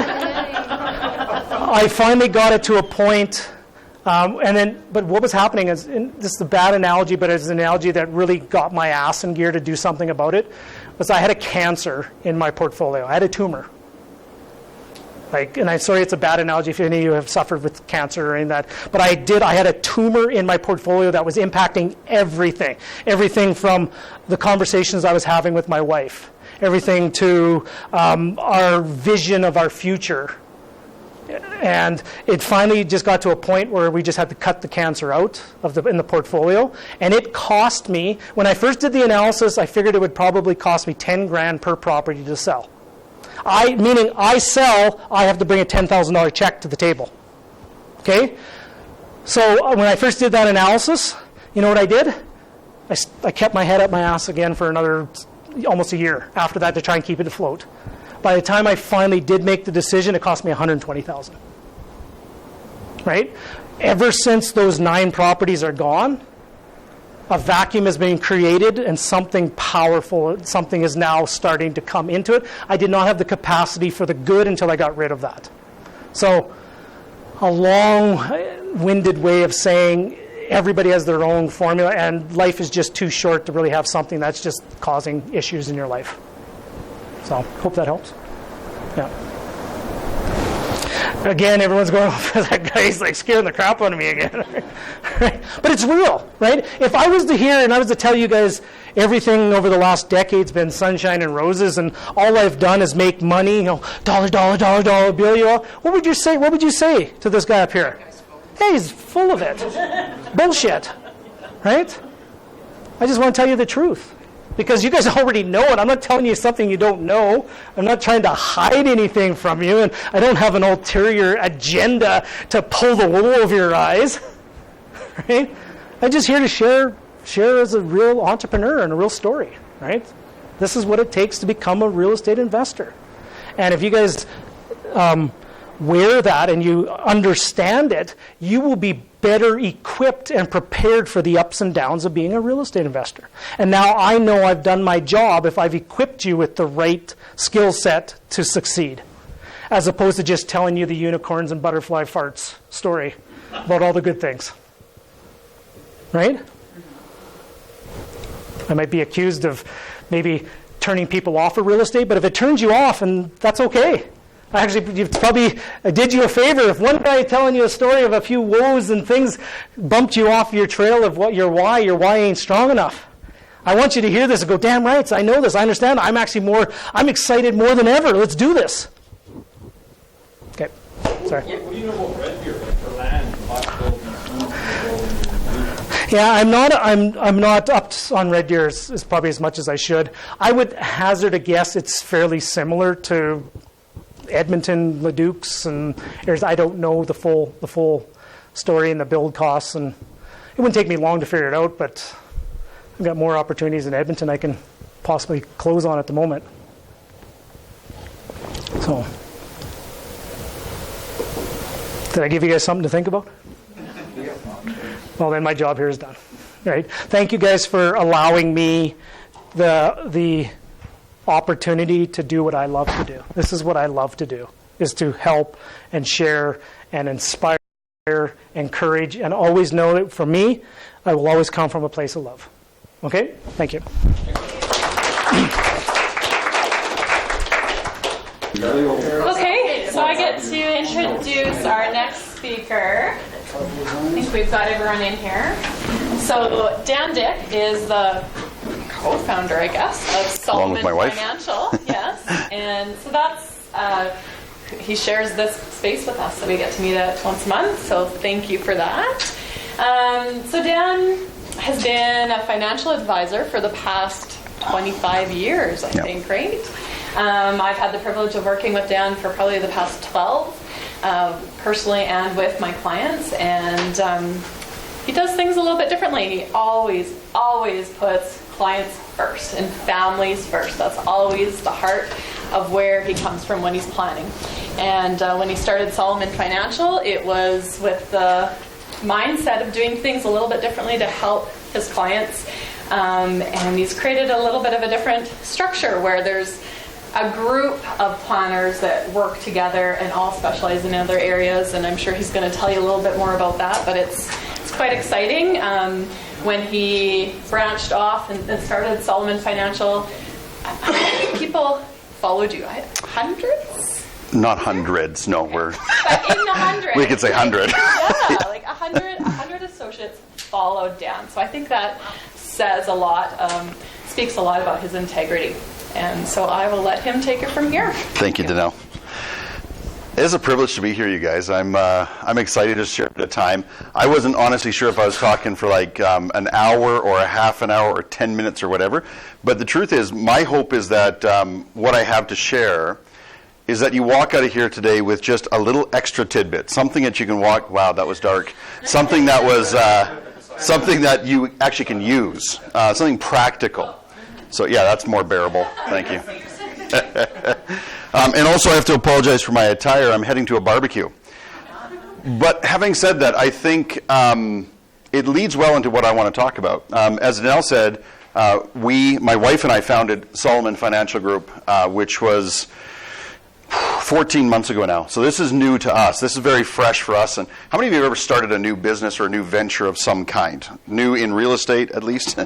At some point, you've started something new like that, and it is scary and exciting. And man, it's been a trip. It's been an incredible year and a bit, and we're excited to continue and see what the next year has for us. But really, what we wanted to do was to take the financial world and make it accessible to everyday people. And at the same time, we wanted to do that in a style where we could all do it together. I love teams. I love working in team atmospheres, and I don't really like being a lone ranger. And a lot of our advisors, what we found was that they struggled in different areas of the business. One of the things that I really respect about this kind of a gathering is iron sharpens iron. You guys getting together and talking about and sharing strategies and bringing in speakers and that kind of stuff can only improve what you're doing. And I think that has to come, though, with a little bit of humility. It has to come with drop your guard and learn. Would you agree? So my hope is that I share a few things with you today. None of this is meant, this is honestly just as a favor. I'm not interested in drumming up my business today. This is just to show you guys kind of some of the things we believe in. One of the things I believe in is this. Everybody, pretty much, not everybody, but pretty much everybody's running around putting on a show. Financially trying to be something that they're not. I see this continually. I live in a community where people have more money than I do. It's a beautiful spot. People have more money than I do. But then when you get behind the scenes and you see what's actually going on, it's incredible how many times I've looked at people and I still get duped. I'm still going to go, really? This guy confided in me a week ago, one of my neighbors, and he just said, man, we got to talk. He said, I've been struggling, holding on by my fingernails, just barely hanging in this community. And I thought, you got to be kidding. I thought the new Sea-Doo last year, the new snowmobile this last winter, the new convertible that he drove home in one day, I thought, wow, these guys are doing well, and I still get duped by that, right? So one of the things that I think is imperative is that if you want to have financial success, my estimation, I could be totally wrong, you guys, but my estimation is that a lot of the conversation here is how do we grow our portfolio, how do we become worth more, how do we grow our net worth, how do we make money. My goal is to give you a few tidbits on how do you keep it. And I'm not talking about how to keep it in terms of investment. I'm not competing with investment real estate. That's not my gig. I think investment real estate is great. I have investment real estate. But having said that, what I'm talking about is how do you manage money? How do you manage money? And one of the things that I'd like to submit to you is there's a lot of times where you will make judgments about people based on their stuff and things. And the reality is in most cases those people are broke. I get to see it every day. Every day I sit down with people. If I have somebody, I have an office that faces the street, and a lot of times I will see a new client pull up to my office, and almost every time, if they're in a swanky vehicle, I know I'm dealing with triage. Almost every time. I'm not saying every time. I drive a decent vehicle. I don't drive a really fancy vehicle. I drive a decent vehicle. But you guys, I see people drive up in brand new vehicles all the time, and it's incredible how many times it holds true that if they come into my office in a brand new vehicle, they're broke.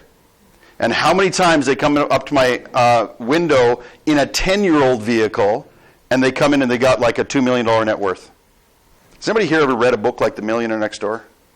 And by the way, I'm not saying if you drive a nice vehicle you're broke. Please don't take that wrong. Because I'm sure that people are like hiding their Mercedes keys and stuff right now. That's not what I'm saying. I think that some people legitimately have the money to make all that work and all that. But you've heard the expression, all hat, no cattle. Right? And what I want for myself, for my clients, for our advisors is let's stop pretending to be something we're not. Let's just be real human beings. Everybody here a real human being? Cool. Anybody here, along with me, made a financial mistake in your life at some point? Anybody made a whole bunch of them like me? Okay. So Danelle kind of spoiled my cover story because I have been doing this for 25 years, and I've made a lot of financial mistakes in 25 years. And that's not a good thing for a financial advisor to admit to. But the reality is I've gotten ahead of myself. I've made lots and lots and lots of money and spent a ton. And for the last 10 years, what I've been the journey that I've been on is maybe I should just hold on to it. Right? Maybe if I actually had a plan myself, maybe that would go a long ways towards me being financially successful. And fortunately today, and this is another confession, and I hope you guys don't mind, I'm going to throw myself under the bus continually as we chat, but I'm also going to ask you to join me under there, okay? Because there's room. I'm going to step on your toes just a little bit. But what I've done over the last 10 years, I've realized that I am a natural-born spender. That is my first love. No, it's not my first love, but it's up there. Then there are other people that are what I would call squirrels. We call them squirrels. They are natural-born savers. They just love to stash nuts in different trees. How many of you would say you're a natural-born, like me, a natural-born spender? Raise your hand if you're a natural-born spender. Okay. How many of you just can't stash enough money, you just love doing that? I'm both. Okay, yeah. Okay. So this room is unusual. Okay, unusual, which is probably a good sign. If you ask that in my group of advisors, the truth is, still skewed dramatically to spenders versus savers. Our society is skewed dramatically to spenders versus savers, agreed? So what do we need to do? Well, if you're a natural-born spender like I am, and by the way, in a lot of marriages, there's tension over this, right? If you're a natural-born spender and your spouse is a natural-born saver, there is tension. In my marriage, there's no tension. She's as good at it as I am, so we get along famously. But we have to, for my wife and I, we have to have a system that we answer to and a coach that we answer to instead of trying to answer to each other. Because if we're answering to each other, we don't have any tension, but we don't have any money. If you have a saver and a spender in a relationship and you're answering to each other, there is money maybe, but there's tension constantly. And one becomes the parent and the other becomes the child. Can I? No, you can't. That's the relationship that evolves.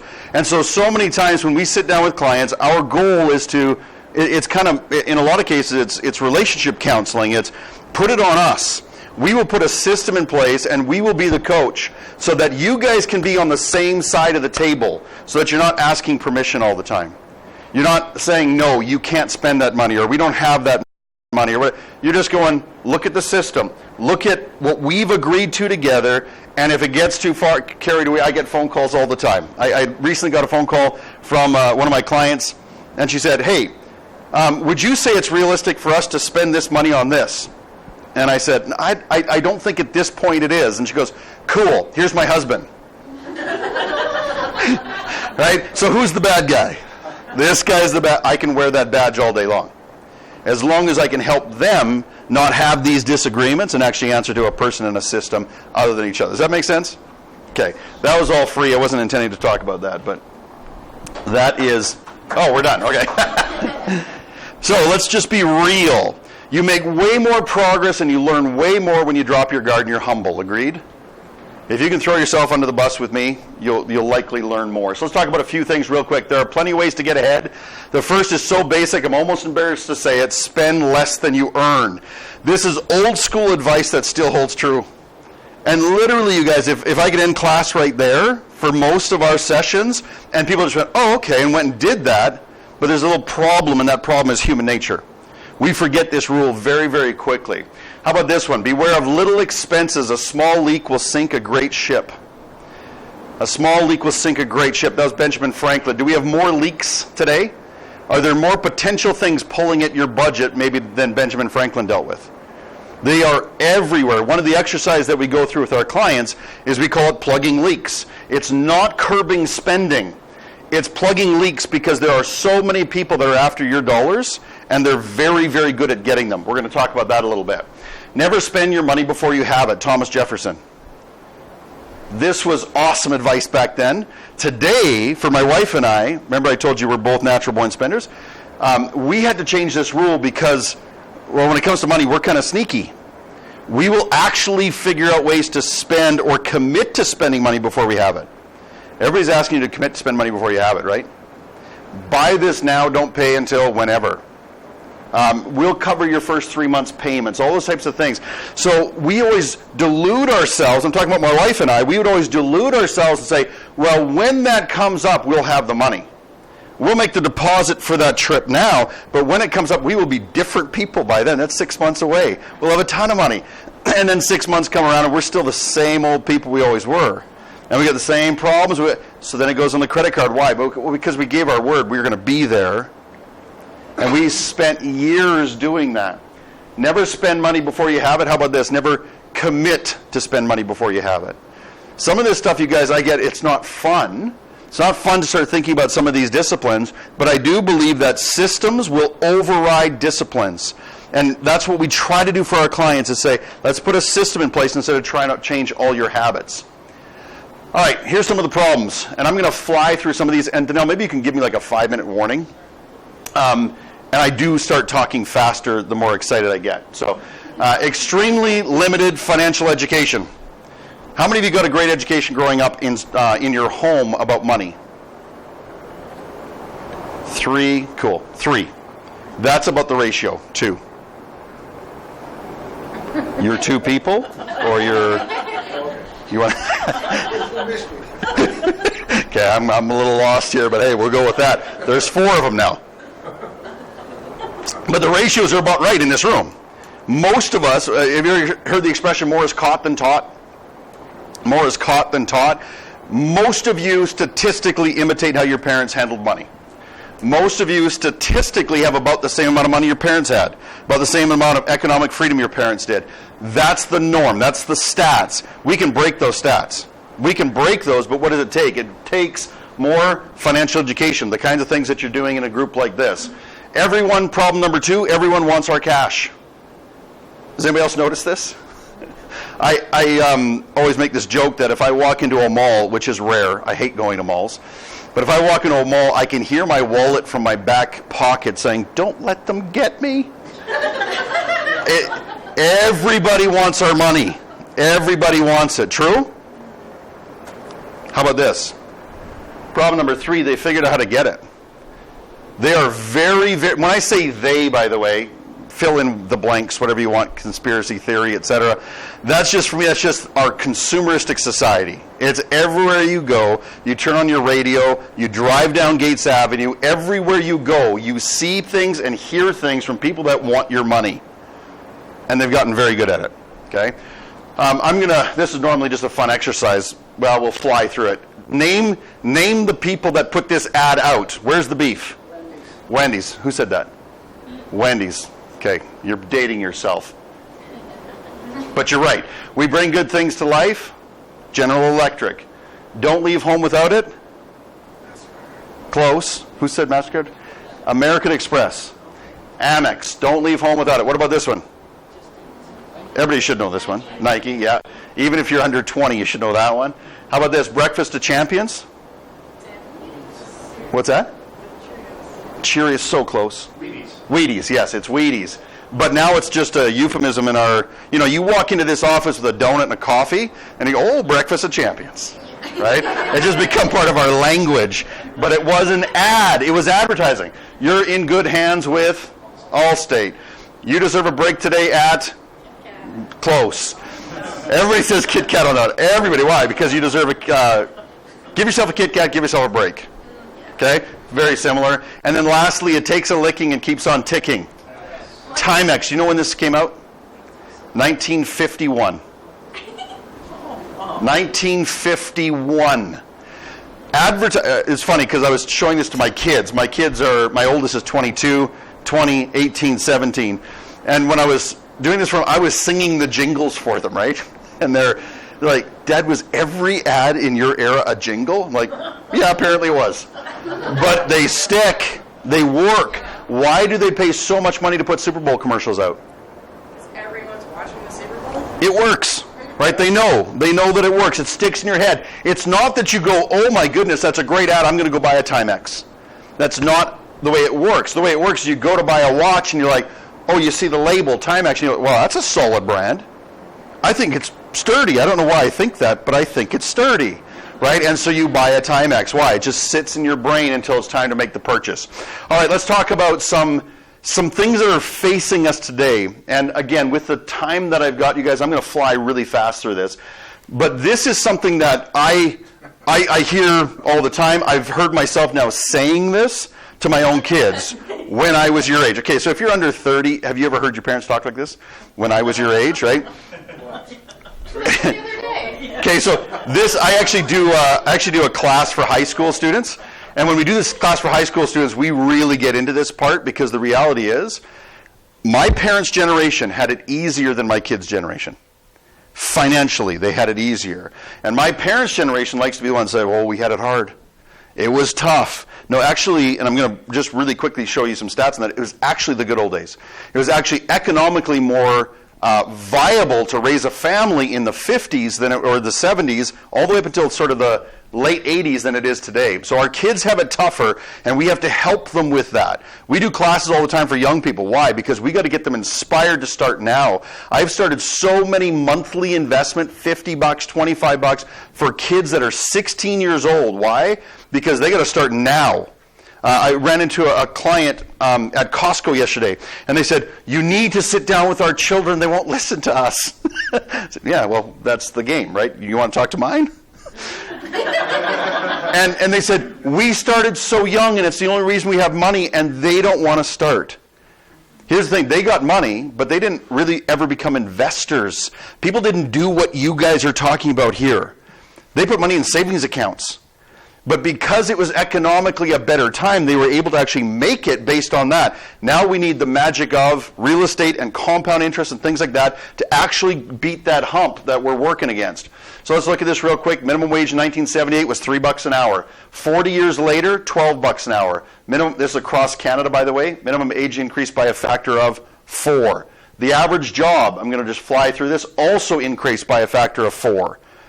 Okay, everything in terms of our earning power is affected, though, by the cost of everything going up and up in cost. Excuse me. So if we look at regular unleaded, this must be an American picture because we don't really say unleaded anymore, do we? Nobody knows. Okay. Average liter of fuel in 1978 was 20 cents. Now it's $1.25. That's 6 times. So it is 1.5 times more difficult to buy gas today. Do you follow that? It's 1.5 more times more difficult. How about the price of a car? Average price in 1978 was $5,000. Now that is one of my favorite vehicles. That's why I put that up there. But I would take a 1978 vehicle any day. Well, 1971 is that one. Any day over the cars they make today. Average car price in 2018 was $36,000. And people say, well, yeah, but they have more bells and whistles in them. Yep, they do. But do we need them? I will still take. Well, actually, I'll probably take that one, sell it, and buy one of those. That's a factor of 7 times. How about the cost of housing? You guys are well aware, and keep in mind this is Canada-wide numbers. Average house price in 1978, $65,000. Average house price today, $500,000. What's that? That's a factor of 7+ times. So if you've got people that are making 4 times the money, but the largest single purchase they're likely going to make in their life is costing 7+ times, is there a problem? That's a major challenge, you guys. And so when we look at our kids, we always talk about like, when are you going to get it together? When are you going to get started? Like, let's get going. When I was your age, I remember my Uncle Al saying to me, hey, you bought your first home. Good for you. I was 21 when I bought it. Right after I got married. So I was 21 when I bought it. And he says, mine was paid off when I was 24. I'm like, thanks, Uncle Al. Oh, he's dead. Okay. That was dark. I'm sorry. I don't even know where that came from. Somewhere inside. Average age for a first-time home purchase, though, is 36. What was it back in the day? Truth is, I don't know. But my guess is probably 20s. What's that? 20. Yeah, it's probably in the early to mid 20s. Now it takes till age. Why does it take until age 36? Because we just don't make enough to get that down payment money together, and we live in a way better interest rate environment right now. We do, right? So that makes things better. But you also got to look at the fact that right now it takes 2 people working to do what 1 person did back then. Right? That's how we've made up for it. Is we go, well, I guess everybody's got to work. We can't be at home raising kids. We got to work. That's good and bad. I'm not saying any judgment about that in terms of values, but that's just a mathematical reality. Tuition. Average 4-year bachelor's degree in 1978 was $800 an hour of minimum wage work. 800 hours of minimum wage. Now what is it? 1,800 hours. So if you had a kid going to school in the summers trying to pay for their tuition, it took 800 hours, 200 hours a summer. That's actually doable. 200 hours a summer. Now it's not doable. You can't squeeze it in. You need a longer vacation. That's maybe what we need. Longer vacations. Okay, how am I doing today for time? Another 15 minutes? Oh, I'm just going to cool right down then. All right. I thought you were going to say like 7 minutes. What does it cost an average family of 4 to live a normal life? So this is normally, we do this as a group project. I'm not going to go through all the detail on it today.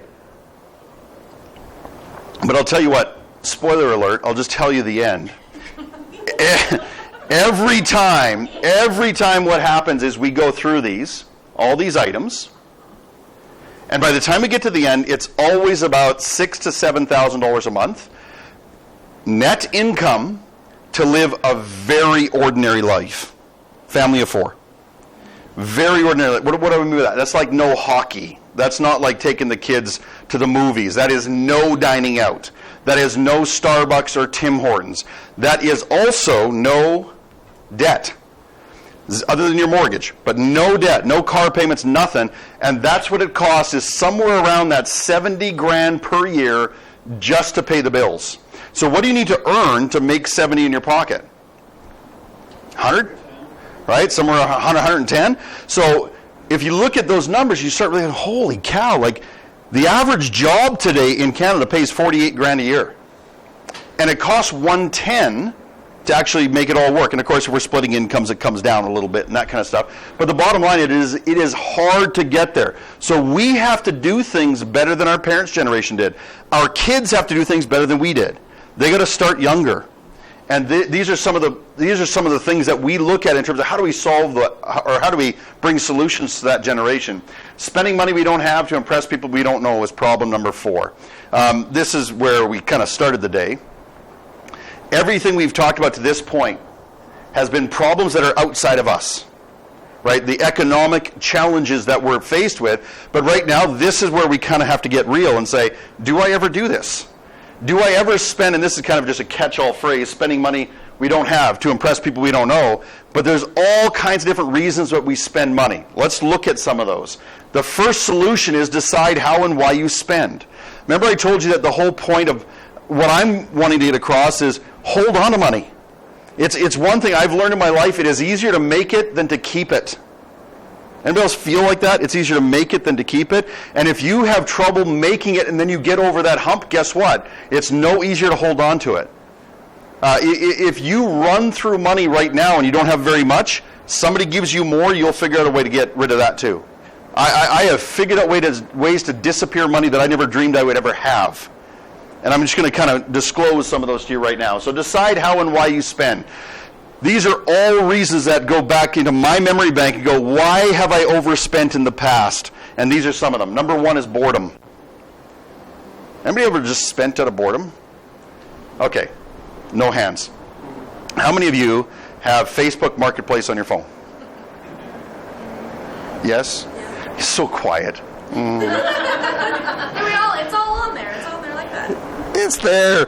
Yeah, look at it. Oh, I got a notice from Facebook Marketplace. Right? I know, right? Okay.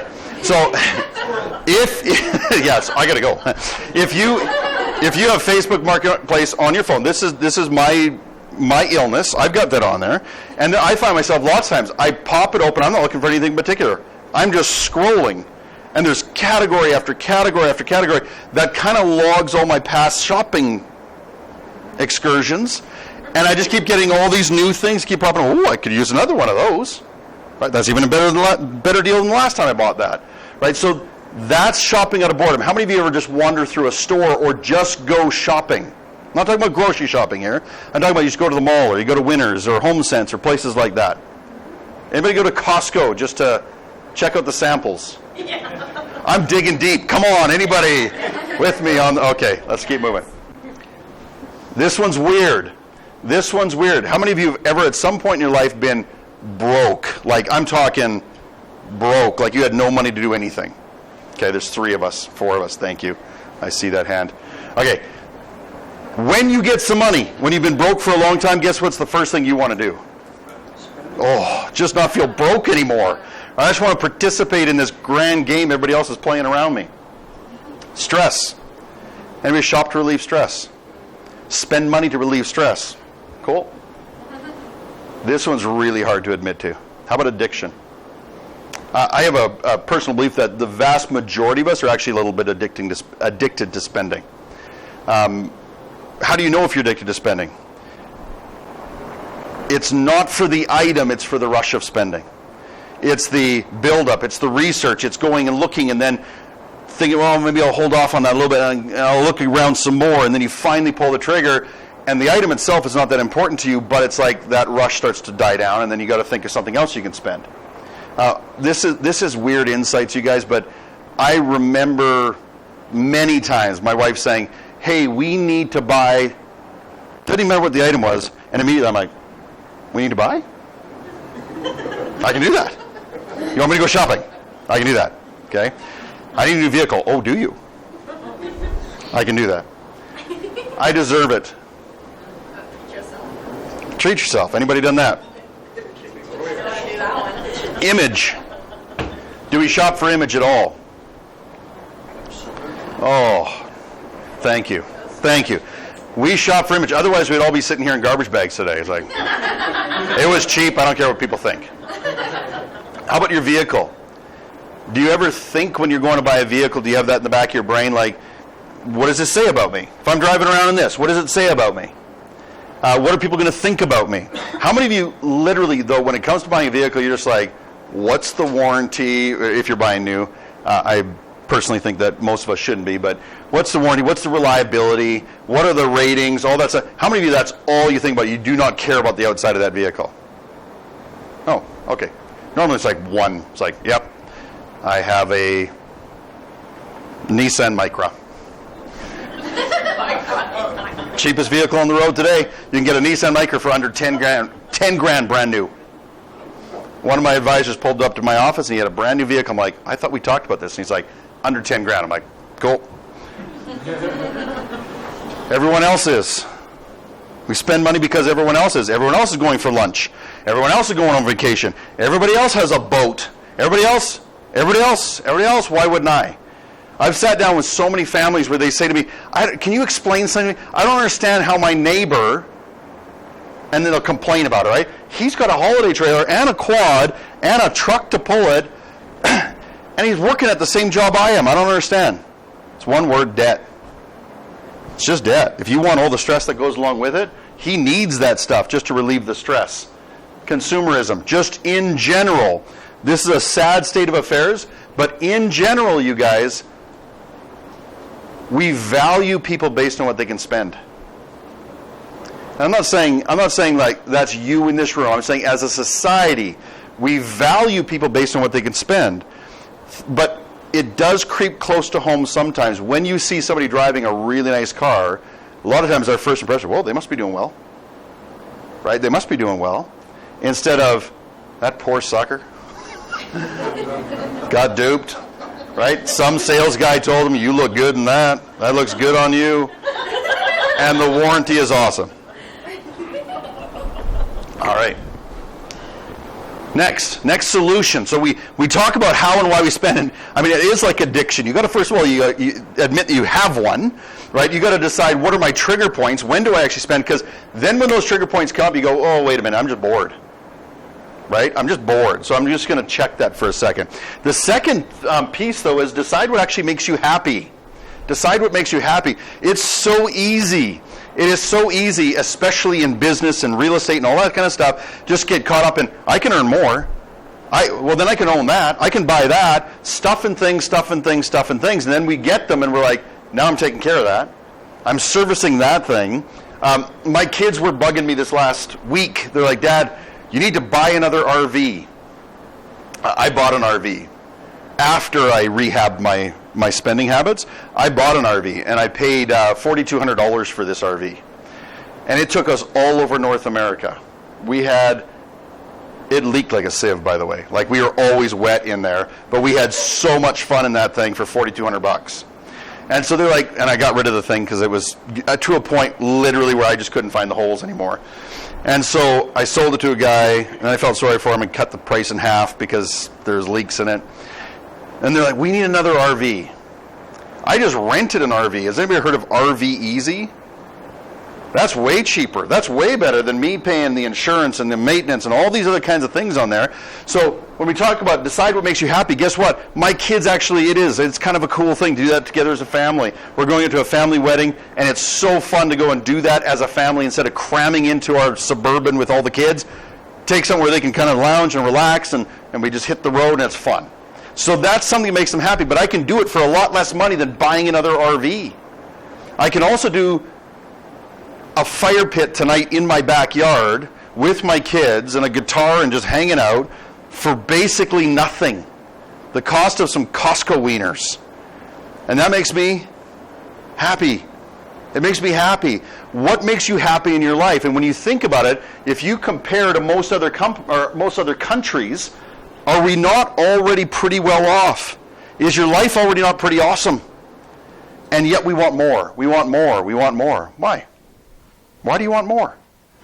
Just, first of all, start from gratitude. What do you got? Let's be grateful for what we've got. And when it comes to financial planning with our clients, we do this kind of an exercise where we say, what do you guys, you said you've got these goals to do this, but really, is that going to make you happy? Travel with my family. Yes, it does. Awesome. Let's keep it. You said you wanted to buy a hot tub. I'm going to tell you, it does not make you happier. You want to buy. So we just go through it as let's be real with ourselves and see how much of this stuff actually works for us and how much of it works against us. You've heard of things owning you? things owning you versus you owning things, it's a trap. Another solution, fight everyone else's impulses. Everybody wants your money. They're trying to get it. Fight that. Realize that it's part of it. Fight the Costco factor. Okay, I love Costco. But Costco is good. They are good at what they do. When you walk into Costco, man, like I got to put blinders on. What's that? You got to have a membership. You got to, and not just anybody can get in there. You're VIP if you get one of those memberships. But anyway, when you walk in, I got to have blinders on. Why? Because on the left-hand side, there is some cool gear. There's all kinds of stuff that I want to go look at, big screen TVs and all that stuff. On the right-hand side are all these like household items that are priced just perfectly. There's like the color-coordinated water bottle sets. Have you seen those? How did we live without color coordinating our water bottle sets before Costco? Thank you. Like, we walk in there and all of a sudden, like, I'm not kidding, there's stuff in there that I go, how have I lived until now without that? And it's only $21 or $18.99 or whatever it is. And it's just like, I got to grab that. And so I would always, like, make it back to the groceries, and my cart was full. And I'd be like, kids, go back and get another cart. We were like the 3-cart family every time we went to Costco. I'm not lying. We were a 3-cart family going through Costco. And so we stopped and we said, well, we got to fight that. How do we fight that? Systems. Acknowledge that you're in the game. Spend consciously. Don't have time to cover that in all the detail I'd like to. Use the walk-away rule. If you see something you really want, walk away. Leave the store. Go breathe the free air and then decide if you still want that. Plug leaks, which we covered shortly. Educate yourself and your family. I'm sorry, I'm trying to fly through this as quick as possible. Last thing I want to talk about. And I'll just take 4 or 5 minutes to talk about this. This is the system that my wife and I employed. This is not the system for every person. This is not like a blanket solution for every one of our clients. But a lot of our clients start here to gain financial control. If you want to gain financial control, in other words, if you want to be financially solvent, hold on to your money, have extra cash for coming up with down payments and all that other kind of stuff, this works. This is time tested. Pre-1980, the average family saved 20% of their income. Today we save 2% on average. We are saving 1/10 as much money today as our parents' generation did. That's a dramatic problem. And if we don't fix that quickly, we're going to have a whole generation of people that should be retired, or I shouldn't say that because I don't believe in retirement, but should be able to retire and are not able to. Health-wise, I think, is one reason why people should be ready to retire. So this is what my mom did. My dad was a single income earner. My mom stayed at home, raised 4 boys, extraordinary, and did it all on a very low income. So what did she do? She took the paycheck to the bank every month. I'm not suggesting you do that. I did not employ that part of the system. But she took the paycheck to the bank and she put it on the counter and she said, there's 3 things I have to do with this paycheck. It has to last the month, and there's 3 things I got to do. Number 1, I have to pay bills. The mortgage, utilities, all that other stuff, right? So I got to pay bills. That's the only amount that she put into a checking account. Checking accounts today are for what? They're for everything. They are your everything. And I would argue, I'm not trying to look into your personal financial situations, but like I could do a psychic show on this, honestly. Your checking accounts are probably, if you're like everybody else, are for saving, spending, and bills. All 3. All in one. Super convenient. You go, no, I got a savings account. Yep, and it's available on your phone to slide over into your checking account anytime you want to use it. Money goes into the bank. She only put enough in the checking account to pay bills because that's all a checking account was ever designed to do. If you get nothing else from me today, if you stop using your checking account for spending, you're going to be in way better shape. Second thing she did, she took enough money out for all of her spending. There's 2 pieces of magic there. Number 1, she knew what it was before the month started. How many of us actually know how much money we need to spend to make it through a month? Most people don't even know what their bills are, to be honest. But how many people actually predetermine, sit down and say, okay, let's have a conversation. That was weird. Let's have a conversation about how much we're going to spend on groceries, how much we're going to use for dining out. There is nothing wrong with grabbing coffees and going for lunch and all. Nothing wrong with that. Just predetermine it. Know what it is in advance. We do this exercise with our clients, and almost always they're like, oh my goodness, I can't believe how much I spend dining out. Yeah, we don't have a problem with that. It's great. Enjoy it. But predetermine it and stick with it. So that's the first bit of magic, is predetermined. The second is she used cash. Real currency. Today, I use real currency. Why? Because you give me a piece of plastic, I'm a drunken sailor. I'll go right back to my old ways in a heartbeat. But if I have cash, I have a control. I actually know when I'm running out. The first time I went on cash, I went for 1 week, and I was out of cash by Friday. That was a Thursday, by the way, that I took it out. The next week, I lasted a little bit longer. It was true story. It was gone. Took a lot of people out for lunch, but it was gone. So I have a built-in control. I actually know when I'm running out of money. Secondly, it's real. How many of you feel like this? You part with a $50 bill, you feel something. There's some emotion attached to that. There is no, proven scientifically, there is no emotion attached to plastic transactions. That's what they want. Remember I said spend consciously? That's what I'm talking about. Spend consciously. If you're the kind of person that does spend absolutely consciously with plastic, I don't have a problem with it. Lots of my clients, we put them on a system that employs a credit card or whatever for their spending. Don't have a problem with it, but you got to be real with yourself and know which type of person you are. No guilt. I love spending money. I hate feeling guilty after. When I set aside money to take my wife for supper, I don't sit there going, should we be doing this or should we not? I don't have a spending hangover later. It's money I set aside for that purpose. And we just enjoy ourselves. Right? It used to be she ordered the lobster. I'd be like, crap, I'm getting soup. And now, as you can tell, I don't just eat soup. I look like that then too, actually. It's no different. Save. Save. What did they save? They saved everything they didn't need right now. They saved everything they didn't need right now. Why? We've all bought into this, what I think is hogwash, which is you need to invest 10% of everything you make.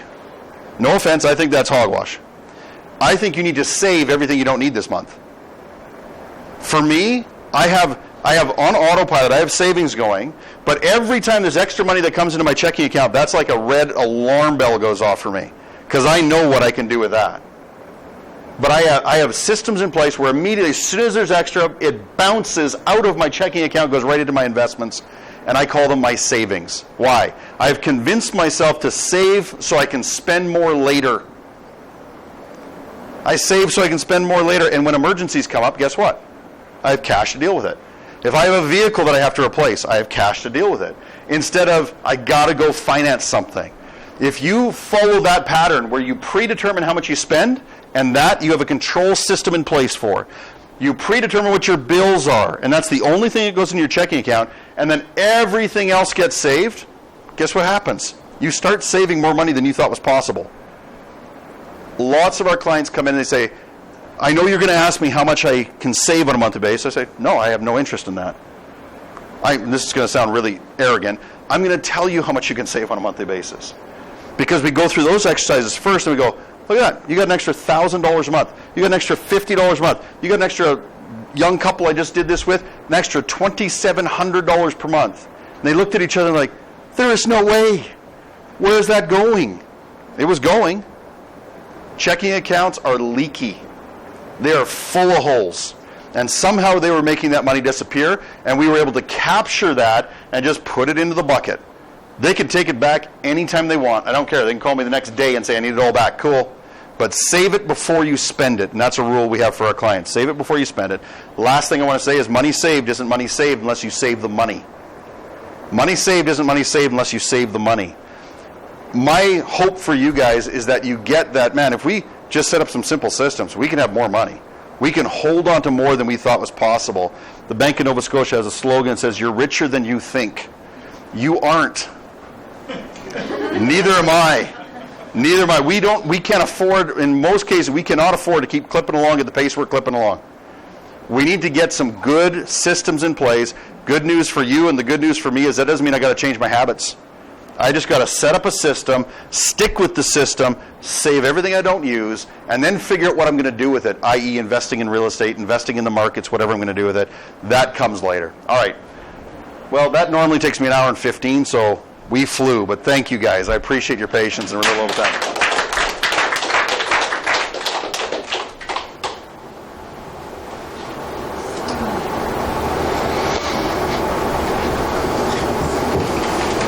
Did anyone have any questions for Dan?